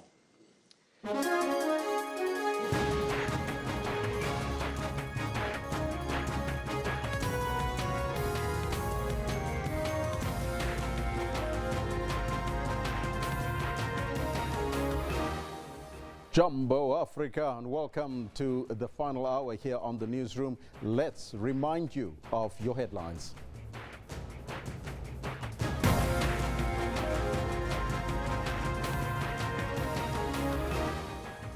Students have blocked roadways at the University of Cape Town as fees protests continue. More details on the deaths of more than 100 mentally ill patients are emerging at the Isidimeni arbitration hearings. We'll go back live right after the headlines. And as Kenyans go to the polls for another rerun of the presidential elections, the opposition supporters are continuing to clash with police in Nairobi's Kibera informal settlement. Those are your headlines, but right now let's go back to the Life Isidimeni arbitration process here in Parktown, Johannesburg. Died at CCRC, we need an expert opinion on the cause of death. Number 29, Kenneth Soka, also died at CCRC. We're awaiting an expert opinion. In our view, our investigation is completed and in this matter. Just while you're there, General, I take it in each case you have, as a bare minimum, you have a death certificate. We do, Justice. And therefore, proof of death at this stage is irrebuttable. I mean, these people have passed on. That is correct, Justice. Yes, with the investigations, very well. So what we're doing in those instances, Justice, where we only have a death certificate, we are investigating through the funeral undertakers, through to Home Affairs, in an attempt to at least get to the next of kin, to start off with our investigation due to the delays, frustration that we have with the department in providing us with information to fast-track our investigations. And every time you don't mention the need to contact next of kin, may we assume that you have, in fact, tracked and traced family members who would also confirm independently the death and the burial? That is correct, Justice. Very well. Number 30, and I'm sorry to refer to the deceased as numbers, but it's just for purposes of progress, Justice. Yes, no, that's well understood. Number 30, Krugersdorp. The deceased is known as Sam Masego Home. We are awaiting the expert opinion. Number 31, Joburg Central, Moses Mabena, Mosego Home. The investigation is completed. We will be submitting the docket for an expert opinion. Kagiso, number 32. This individual's information that we have is 2/11. which might be a file reference number. Baneng Care Center, we are waiting clinical records.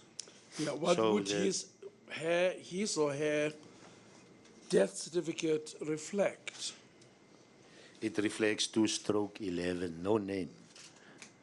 Justice. So this one we will prioritize maybe through our forensic services in terms of to establish whether we have something of the individual on record once we've determined a name, or what happened is that some of these individuals that were taken to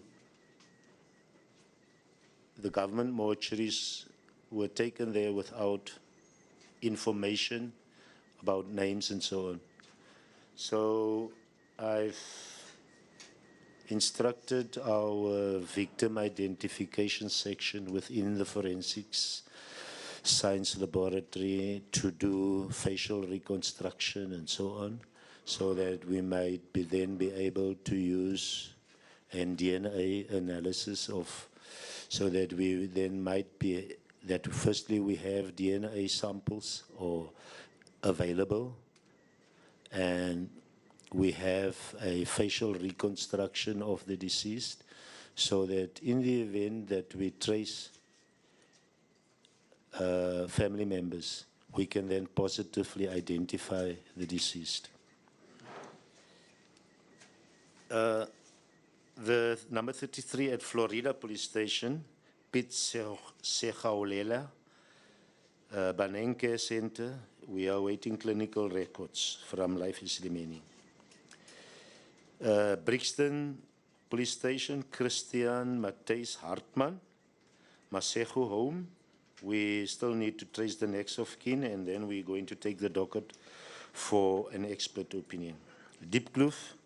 And for instance, in the case of Christian Matthijs Hartman, what does statement of next of kin mean? Does it also mean his body is still in the custody of the government mortuary?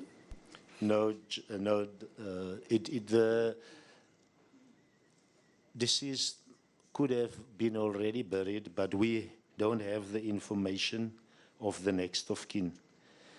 Because what we established is that in the clinical files or the hospital files of Life is Idimeni, the particulars of the next of kin as well as addresses and contact numbers are there.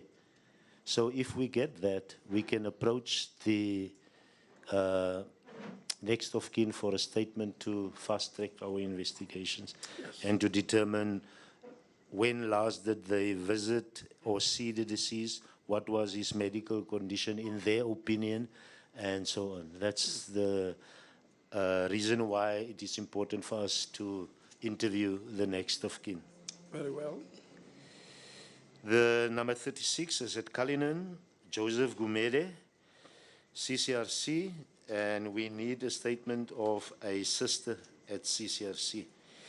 You may have jumped item 35, which is Diepkloof. Josephine Masuku, Takalani Masihu, and we need photo albums from the mortuary, and then a statement of the nurse, of a nurse at the institution where he succumbed. I'm going to number 37. Yes. Deborah Peshla, Takalani Mosehu. We need an expert opinion of cause of death. Number 38 at Cullinan, Mochabisi Michael Sholwe at Shama House, statement of the next of kin and clinical records. That concludes the 38 inquest files that we are currently busy with the investigation. The next part is the 89 inquiry files that we are investigating. Remember, Justice, this inquiry files is based upon death certificates that we opened the files. Number one is Ntswelengwe Michael Mogeti. You see, I'm asking you to read this out in the hope also that many people the people who are here present would hear the names, and some would be next of kin, and they can walk up to their lawyers and say, I'm available to make the statement. But many other people, of course, we know, watch this as it is carried live, and it just increases the hope that people will come up and help you in your investigations. We'd appreciate that, Justice. Yeah, so I'm afraid we're going to have to show patience and go through this.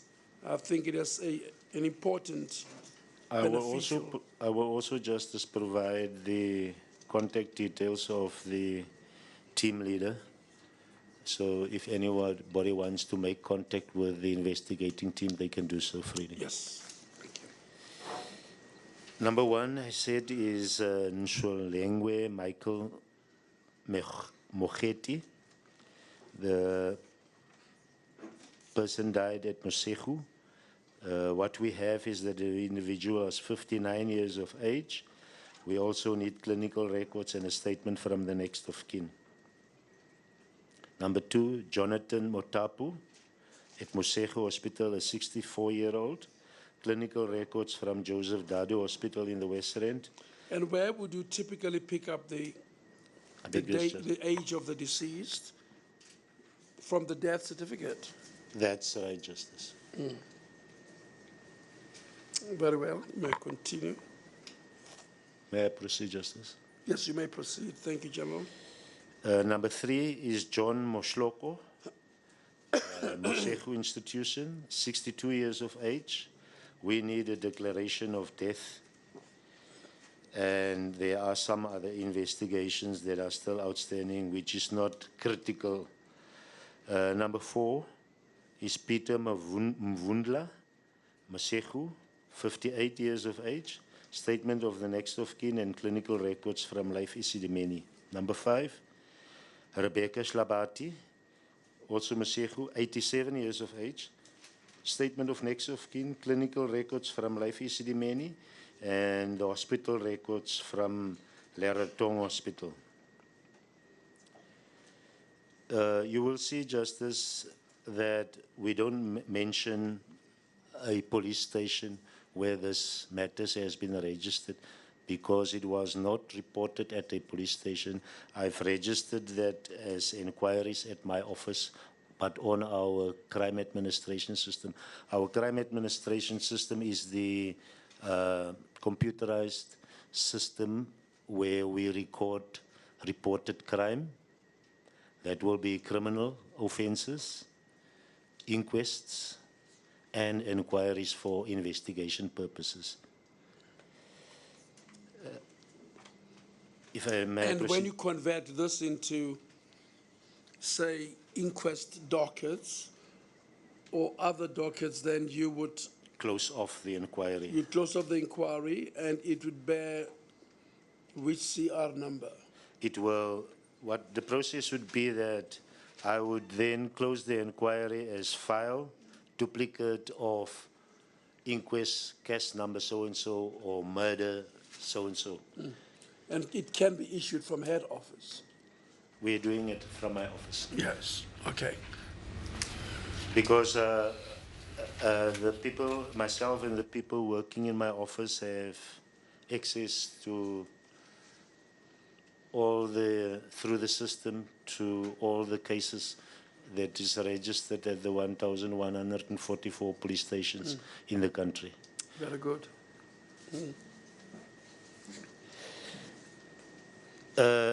I was at number 5, Rebecca Shlabati, Mosegu 87. We need the Leratong Hospital records and Life Isidimeni clinical records and a statement of the next of kin. Number 6, Nicholas Anthony Yannick, Mosegu Hospital, 68 years old.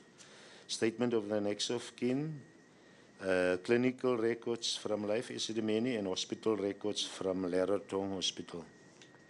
Number 7, Johannes Sidney Longwane Mosegu, 67 years of age, statement of the next of kin and clinical records from Life Isidimeni. Number 8, Ishmael Makwe Mosegu. This was an 85-year-old individual. Clinical records from Life Isidimeni and a statement regarding the declaration of death. This declaration of death statement is just a formality relating to change statements to deal with how the body was handled from the time of death, being certified death, until the autopsy was conducted. So it's important for us to, in progress with our investigations, to have that statements. Of course, General, if the NGOs had not hurried to certify these bodies as being arising from natural causes, and if they had not hurried to have them buried, we wouldn't be here, isn't it? We would have had these bodies in the government mortuaries, Justice. We would have had post-mortem reports on the cause of death. In other words, their hurried response, in effect,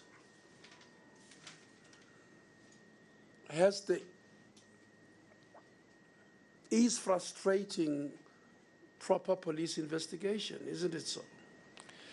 I agree with you, Justice, and in my view, some of the behavior might boil down to defeating the ends of justice. Yes, because in effect, if you see, you're a senior police officer, in these proceedings, the department admits that the deaths were caused unlawfully and at least negligently, and therefore should have been properly a subject of an inquest. We're agreed about that.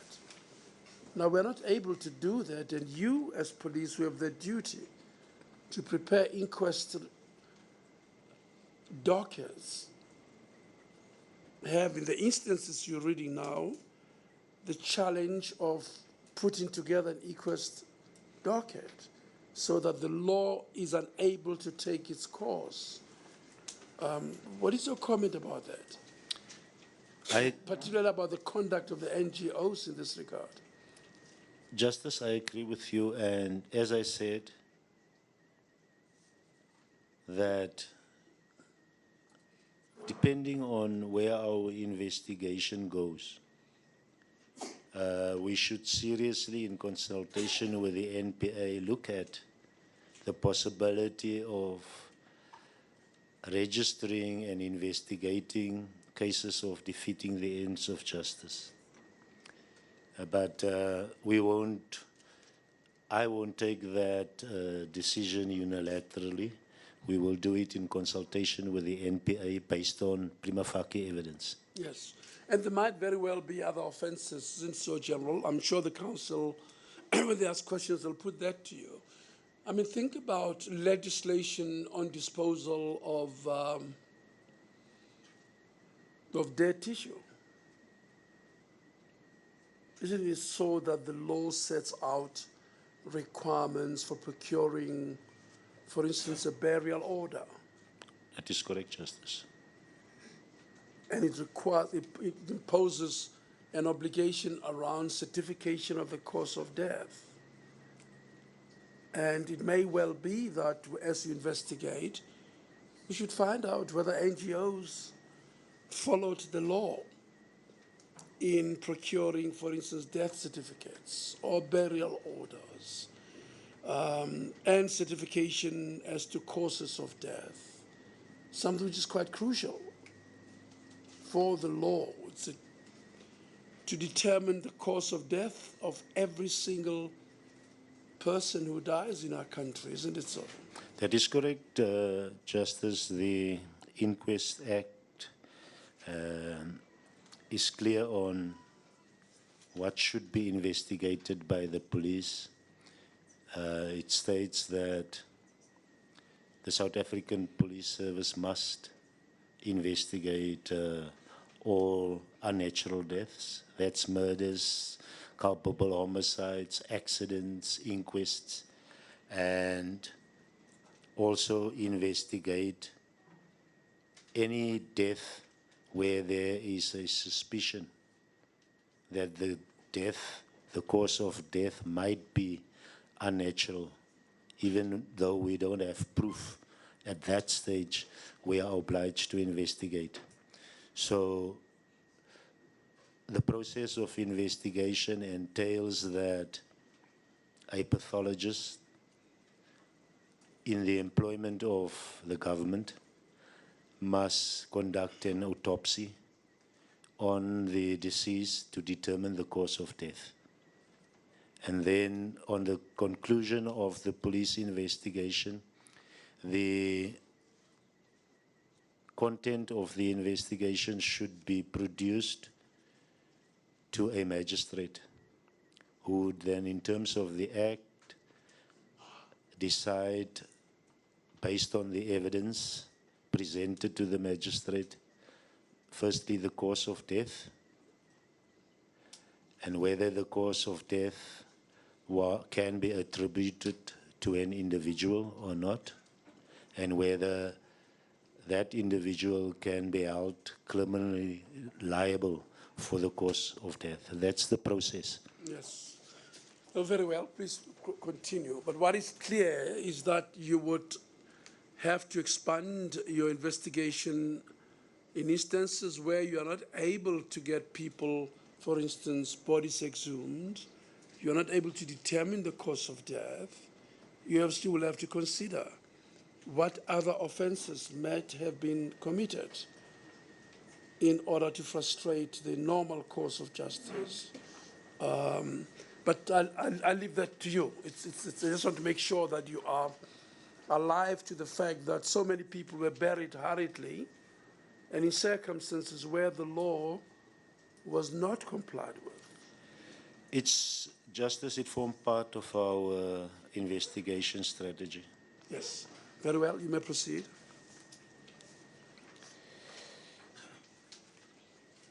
We are at number 9, number 8. You're at number 9. I think. Number 9. David Mabati Mosehu, 63 years old. We need to trace the next of kin.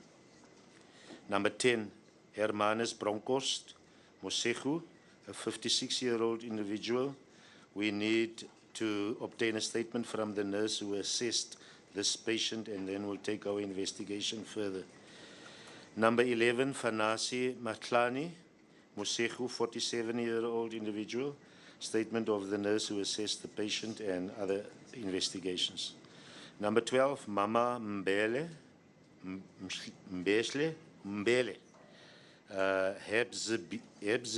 Hebziba institution. It's a 73-year-old individual.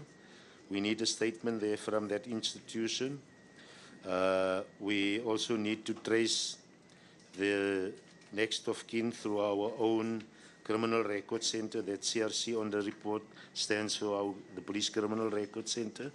And then we need a statement from a Dr. Manamela.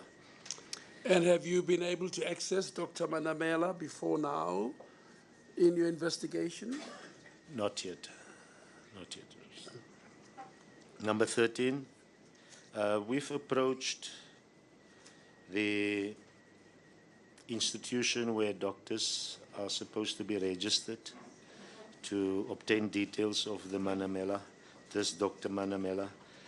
So we hope that through that, through that professional board, we will be able to obtain the details of the doctor and then interview the doctor. Number 13, Margaret Mngomazulu, also at Hebziba, 59-year-old. We need a statement from the CEO and clinical records. We also need to interview Dr. Manamela. Number 14, Lily Dimakatsu Mokhale, also at the Hebziba institution. We also need to trace the next of kin, clinical records from Lysis Demeni, and statement from Dr. Manamela. Many of these death certificates were issued by this doctor. So we need to interview the doctor relating to, firstly, on what basis did he issue the natural causes death certificates? Did he treat the patients before their death?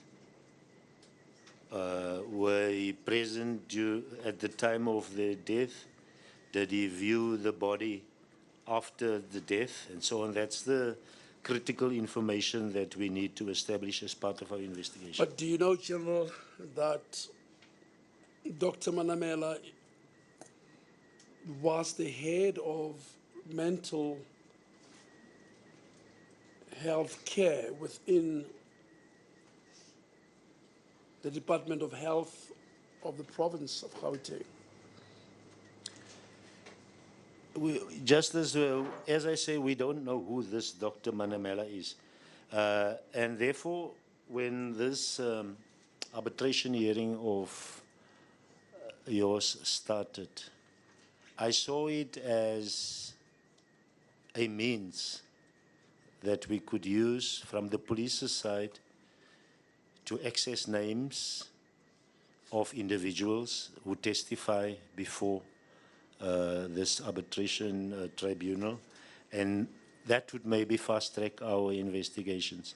I indicated to the evidence leader this morning that the only reason why I did not approach him as yet is I wanted the process to be finalized, and then I would have approached him. But now, luckily, we were summoned and to come and present evidence before you, Justice, and maybe this will then fast-track the proceedings for us to obtain information. Sure.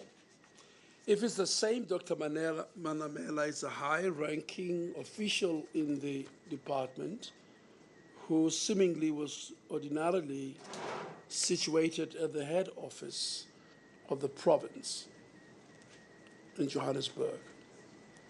So then most probably this Dr. Manamela that at head office did not issue the death certificates. Most probably, we don't know, but we will clarify during our investigations. Yes, very well. Number 15, Eku Mavis Twala, also Ebziba, 66-year-old. It's the same as the other patients that died.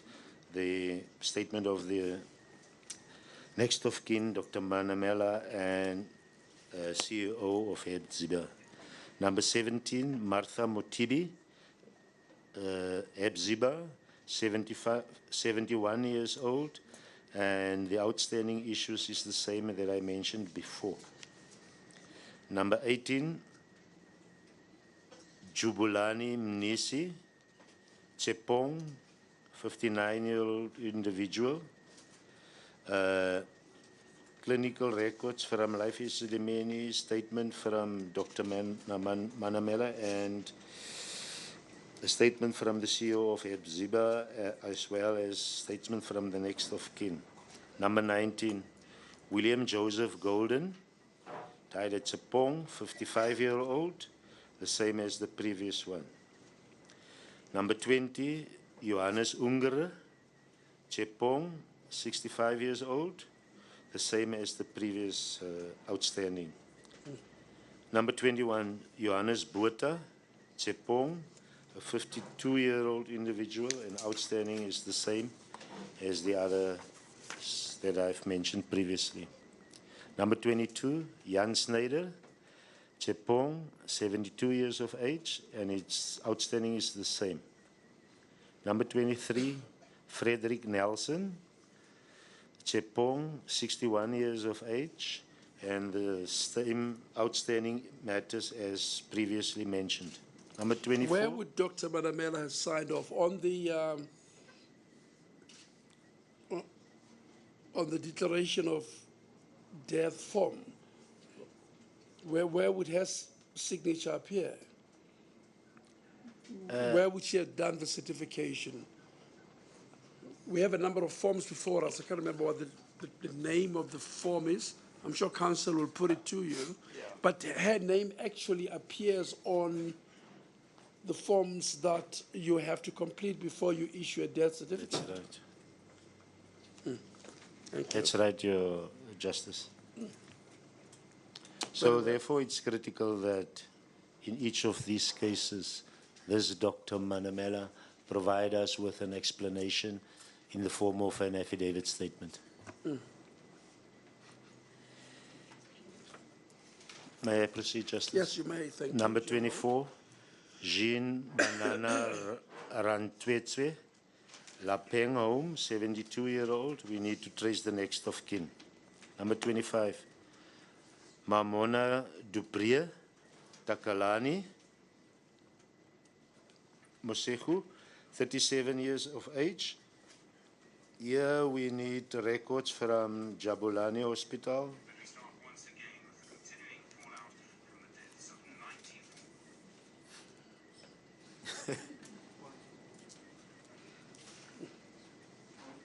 You may proceed, General. Clinical records from Baragwanath Hospital, clinical records from Lillian Goy Hospital, and clinical records from Bekim Shlangeni Hospital.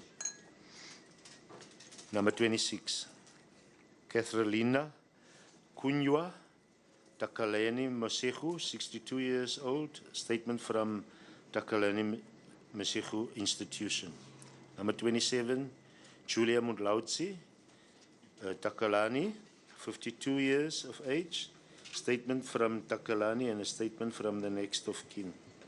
Number 28, Maswit Mkoneni, also Takalani, 46 years of age. Statement of the next of kin and a statement at Takalani Mosehu. Number 29, Benika Mokaneng, 57-year-old individual at Takalani. Statement of the next of kin and a statement of the CEO at Takalani.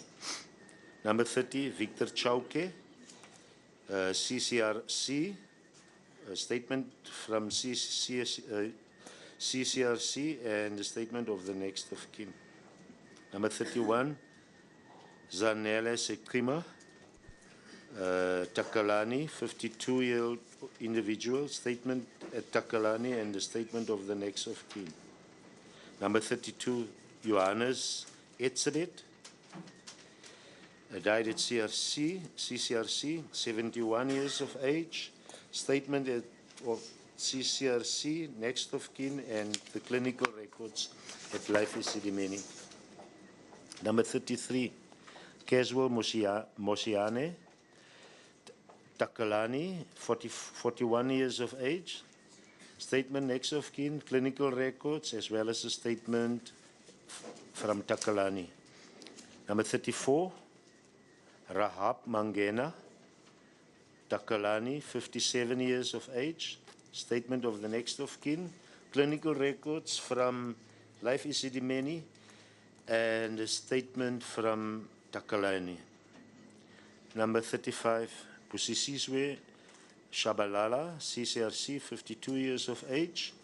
We need to trace the whereabouts of the next of kin. Statement from CCRC. Number 36, Bekumuzi Robert Sitole, 61 years of age. Statement at CCRC. Number 37, William Fakude, 66 years of age, CCRC. Statement from CCRC. Number 38, Mojafela Sangweni, CCRC. This is a 20-year-old individual. Statement from CCRC. Number 39, Nelly Johanna Dutuet, CCRC, 49 years of age, Life Isidimeni records, statement at CCRC and the next of kin. Number 44. Number 40, it's Christina Lale, 81 years of age, CCRC.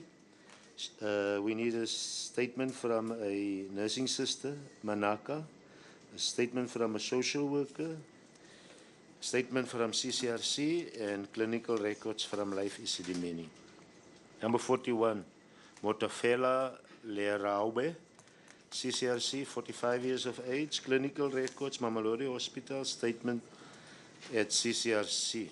Number 42, Refilwe Sefoka, 26 years of age, social worker statement, clinical records from Life Isidimeni.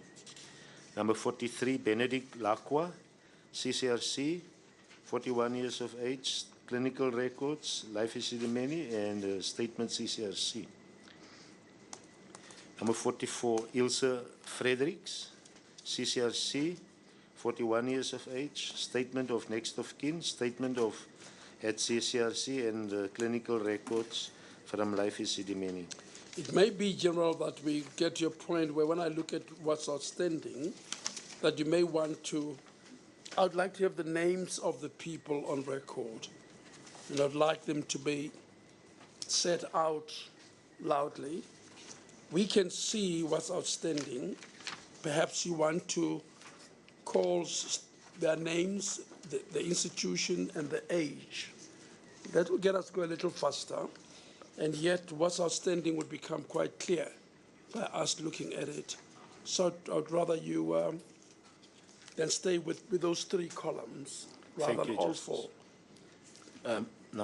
Just Mr. Neka, I'm advised that it's 11:30 now. It's time to adjourn.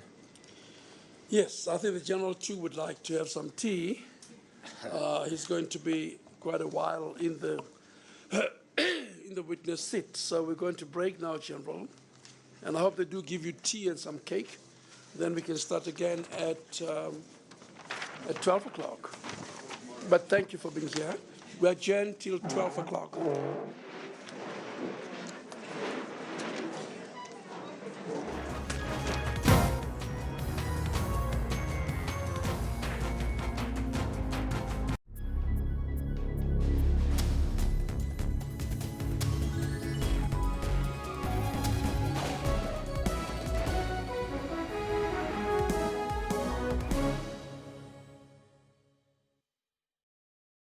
This distinguished CEO would say the best way to enjoy a brandy is whilst wearing diamond-encrusted lamb's wool socks, accompanied by the smell of fresh money. Woo! Really? Sock diamonds? Well, we'd say a brandy enjoyed with last night's pizza works just as well. Get a Clip Drift brandy plus a 2-litre Coca-Cola for only $124.99 from Tops at Spar.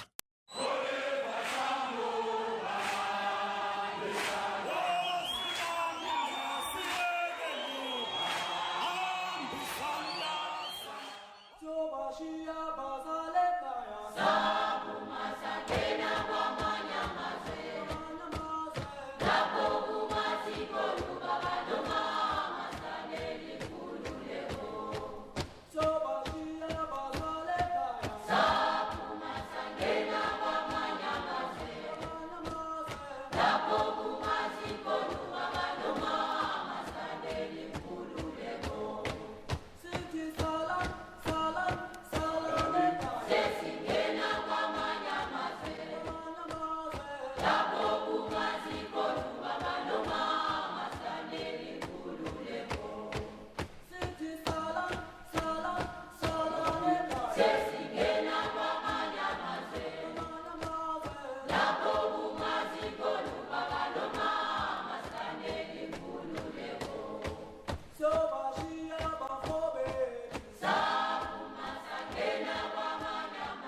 And there you have it. That's the arbitration process at the Life Isidimeni arbitration. Now they're taking a break. They'll be back a little bit later. We'll go there live. But right now, it's time for sports with Kendo Makamate.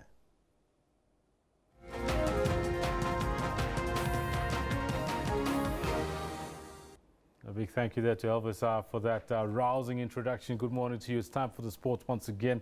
And we start by talking about the match that the Proteas will be playing tonight. Because the Proteas may be without the regular skipper Faf du Plessis for the two-match T20 series against Bangladesh, which starts tonight, but they are confident. South Africa sealed two back-to-back series whitewashes into the tests and ODIs against the visitors already and are aiming to do the same in the shortest format. Stand-in captain JP Dumini warns that they cannot take anything for granted, though. Obviously coming into the series very confident, and we believe that we have the clientele and the staff to make sure that we win the series. But we know it's going to be a tough contest. They've got world-class players, and yes, they are stricken by a few injuries, which helps us in some way. But again, it's an opportunity for new guys to stand up and be counted in their team, which could cause a problem for us. But as I said earlier, we trying to make sure that we focus on our game and what we want to get out of it and how we want to play. And that's the main focus for us. Well, there you have it. Let's see how that pans out tonight. Now, defending Telkom knockout champions Cape Town City FC are in desperate need of a win. After a brilliant start to the season, Benny McCarthy's Chargers have now lost 3 matches in a row. And on Sunday, they take on upset Premiership log leaders Baroka FC in a Telkom knockout first-round match. A major hangover from the MTN 8 final against SuperSport United, where the Cape side dominated but lost the title on penalties. Since then, defeats to Bloemfontein Celtic and Chipper United have dented the citizens' confidence. But McCarthy believes in his squad and that things will turn again with positive results just around the corner. We need to get over those 3 losses that we suffered, but we know we've been playing well. It's just a matter of time. The one that we get right, then our fortunes are going to change. It won't get much easier away to the high-flying Baroka FC, who have been a revelation this season with some brilliant performances and results. The high flyers, they got a fantastic way of play. At the moment, they seem to gel very well with each other. They play lovely attacking football, so I think it's something that we're aware of it. But we're not scared. They're a difficult team to play against. They play free-flowing, fearless football, and we have to make sure that we bring our A game and defend well as a group if we're going to take anything out of this game. But as for us, it's important to focus on ourselves and get that winning feeling and mentality back again. Soccer and sport is all about confidence. Another defeat for Cape Town City and the pressure will continue to mount. But a victory could be the sign of happy days once again. Craig Murray, SABC News, Cape Town.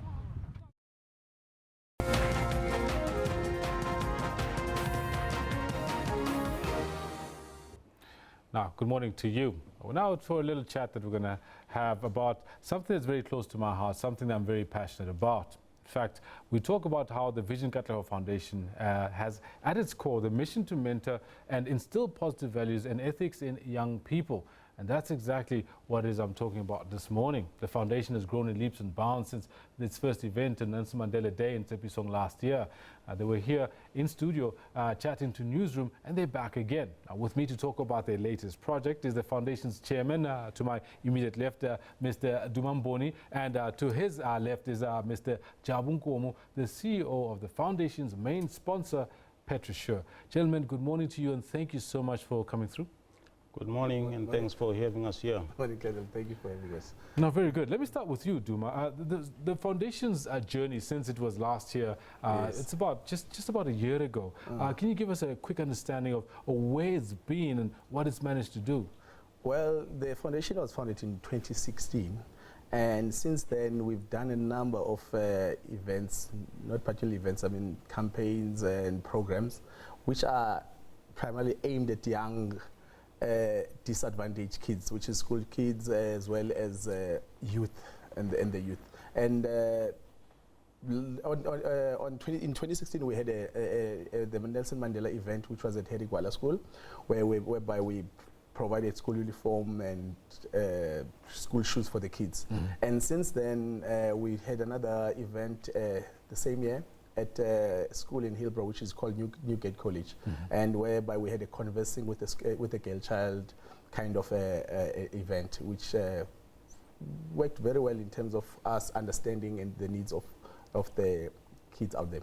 Now, we're here to talk about the golf day that you're about to embark on, the very second one. Yes. Tell us a little bit about this golf day. Golf day, children, how does that work? It's an expensive sport. Well, it is, yeah, it is. But you know what, in terms of CSI, you find that you look for what is best that you can use in order to entice or bring people on board. And the main focus is to get funding. So we're trying to get funding so that we can have sustainable funding in terms of the programs that we do for the disadvantaged kids. So golf is one of the things that we do, which has brought us a bit of money so that we can be able to put in for the programs. I want to ask you a little bit more about the golf day itself, but I want to bring in Mr. Jabunkomo here, the CEO of Petrosure, one of your main sponsor, so to speak. Underwriting insurance, the insurance industry, you need to have all your T's crossed or your I's dotted, and I'm sure that's what the kind of rigorous procedure you went through as well to partner with the Katleho Vision Foundation, Vision Katleho Foundation. Tell us, why did you choose to partner with this foundation? Oh, well, it was by sheer chance that we got invited to their very first function, which was the Mandela Day. We were basically asked to sponsor, to contribute towards the kids' jerseys and shoes. So we later found out that the foundation founders were basically footing all the costs from their pockets. And that basically shows you the passion that they have for the foundation. So from our side, from where we stand, as a black underwriting manager in terms of the short-term industry, we decided to actively get ourselves involved. All right. At first, when I suggested the issue of a golf day, they literally laughed and said, what do we know about golf? Yes. You know, where are we going to start and all that stuff? And here we are. Exactly. You've had one already, you're about to have a second one? Exactly. The forthcoming golf day is on the 21st of November, and we believe it's going to be bigger and better than what it was last year, because last year it was more experimental. Yes. We didn't know what to do, but now that we have all the relevant success, taken from last year, we going full throttle. I think a lesson learned right there is like, put your money where your mouth is. There you are, like you were putting your money where your mouths are. 100%. You want to uplift and mentor young people, and a potential sponsor saw you doing that and said, you know what, this is a train that's moving and it's working. I want to get involved. 100%. And just to add on that basically the money that we managed to collect from that golf day helped us a lot in terms of organizing things for the kids during our conversing with the girl child. We were able to even bring in people, motivational speakers. We were able to bring in a celebrity which MC yes. for the event, and which obviously played well for the kids to be able to interact and take the whole thing forward. Duma, something else I want to check with you is the children. What do they get out of this, and how do you sustain it? Because you've had a group of children who you've taken through the first golfing day. You've got another group that you're going to take through the second one. What is it that the children are getting out of this, and how do you sustain it from year one to year two for the rest of their lives, maybe the rest of their youth? Yes. Okay. Once again, just to add, the kids went through the program, the golf program. It was a sustainable program. They are able to go. We managed to secure a coach who takes them through their paces every weekend if they are available. But obviously, we get challenges in terms of getting the kids there and all those kind of problems. But we're getting there. Oh, so it's ongoing. It's available an ongoing to them. process. Yeah, because the services of the coach were offered for free, and the kids were quite happy to be able to go through that. And this year, we've invited 20 kids from Letsiboho Girls High in Soweto. So they will be part of the golf day event this year. No, very good. I mean, you came up with the idea. They laughed. They love it, clearly, because they're doing it again. Yeah. Why did you do that? What do you think could be instilled in children through golf? Well, basically, there's always this notion that golf is an expensive sport. And our communities have always been excluded due to the cost implications on that sport. So we thought, once we're raising money for the foundation, let us get the kids from the disadvantaged backgrounds to actually come in and partake. And who knows, like some of them might actually, take it forward, make it a career out of that. So I think the exposure that we're giving them will enable them to actually take it forward. Gentlemen, like I said, this is a passion of mine, and I think we could talk the whole morning, but we're not going to do that. Just a quick one. Please tell me dates of this next event, and how do people get in touch with you if they want to get involved or find out more about your work? Okay, basically, we're having the golf day at Leeuwkop on the 21st November. Leeuwkop Golf Estate. Yeah, Leeuwkop Golf Estate, and it's starting at 10 o'clock to be precise, I think, yes. And you can get through, if anyone wants to participate, which is, we're pleading for all the people out there, especially the business people, they can get in touch with us, which is myself, Duma, as well as our founder and one of the directors, which is Sylvia Hwadi. And my email address is duma@visionkatleho.org.za. And Katleho with an H. Katleho with an H, as well as Sylvia@visionkatleho.org.za. Fantastic. Gentlemen, great work that you're doing. Thanks very much for coming to chat to us. There you have it, ladies and gentlemen, the foundation's chairman, Dumamboni, and Jawunkomo, the CEO of the foundation's main sponsor, Petroshaw, are talking about the great work that they are doing and continue to do.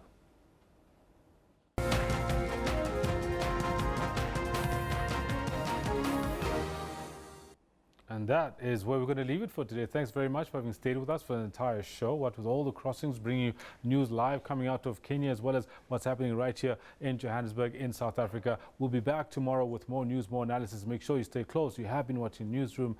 Until then, this is Sindle.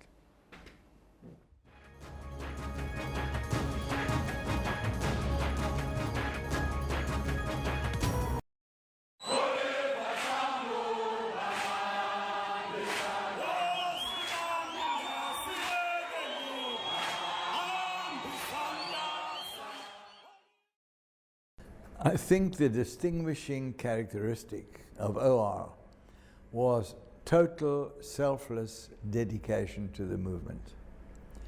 I've never known anybody so dedicated.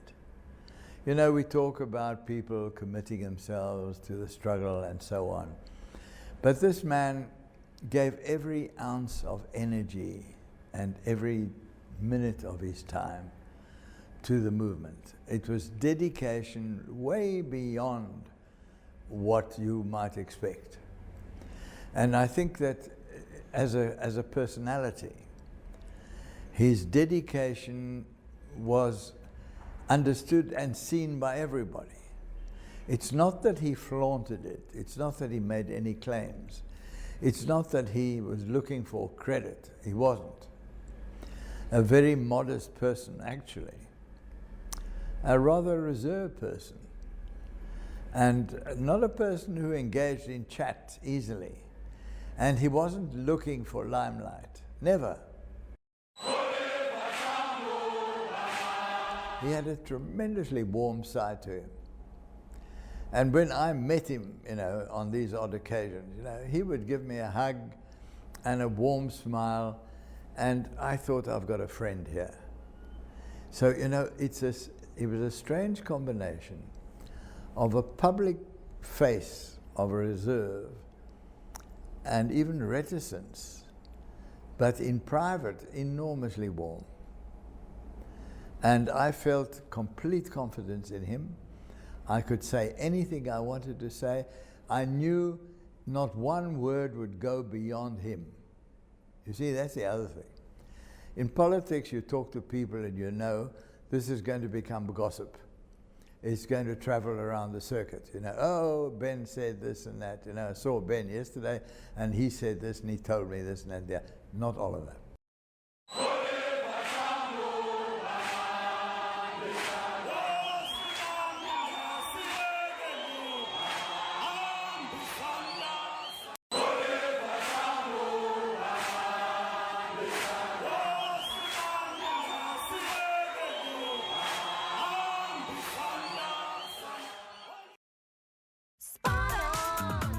Do you have a funeral policy?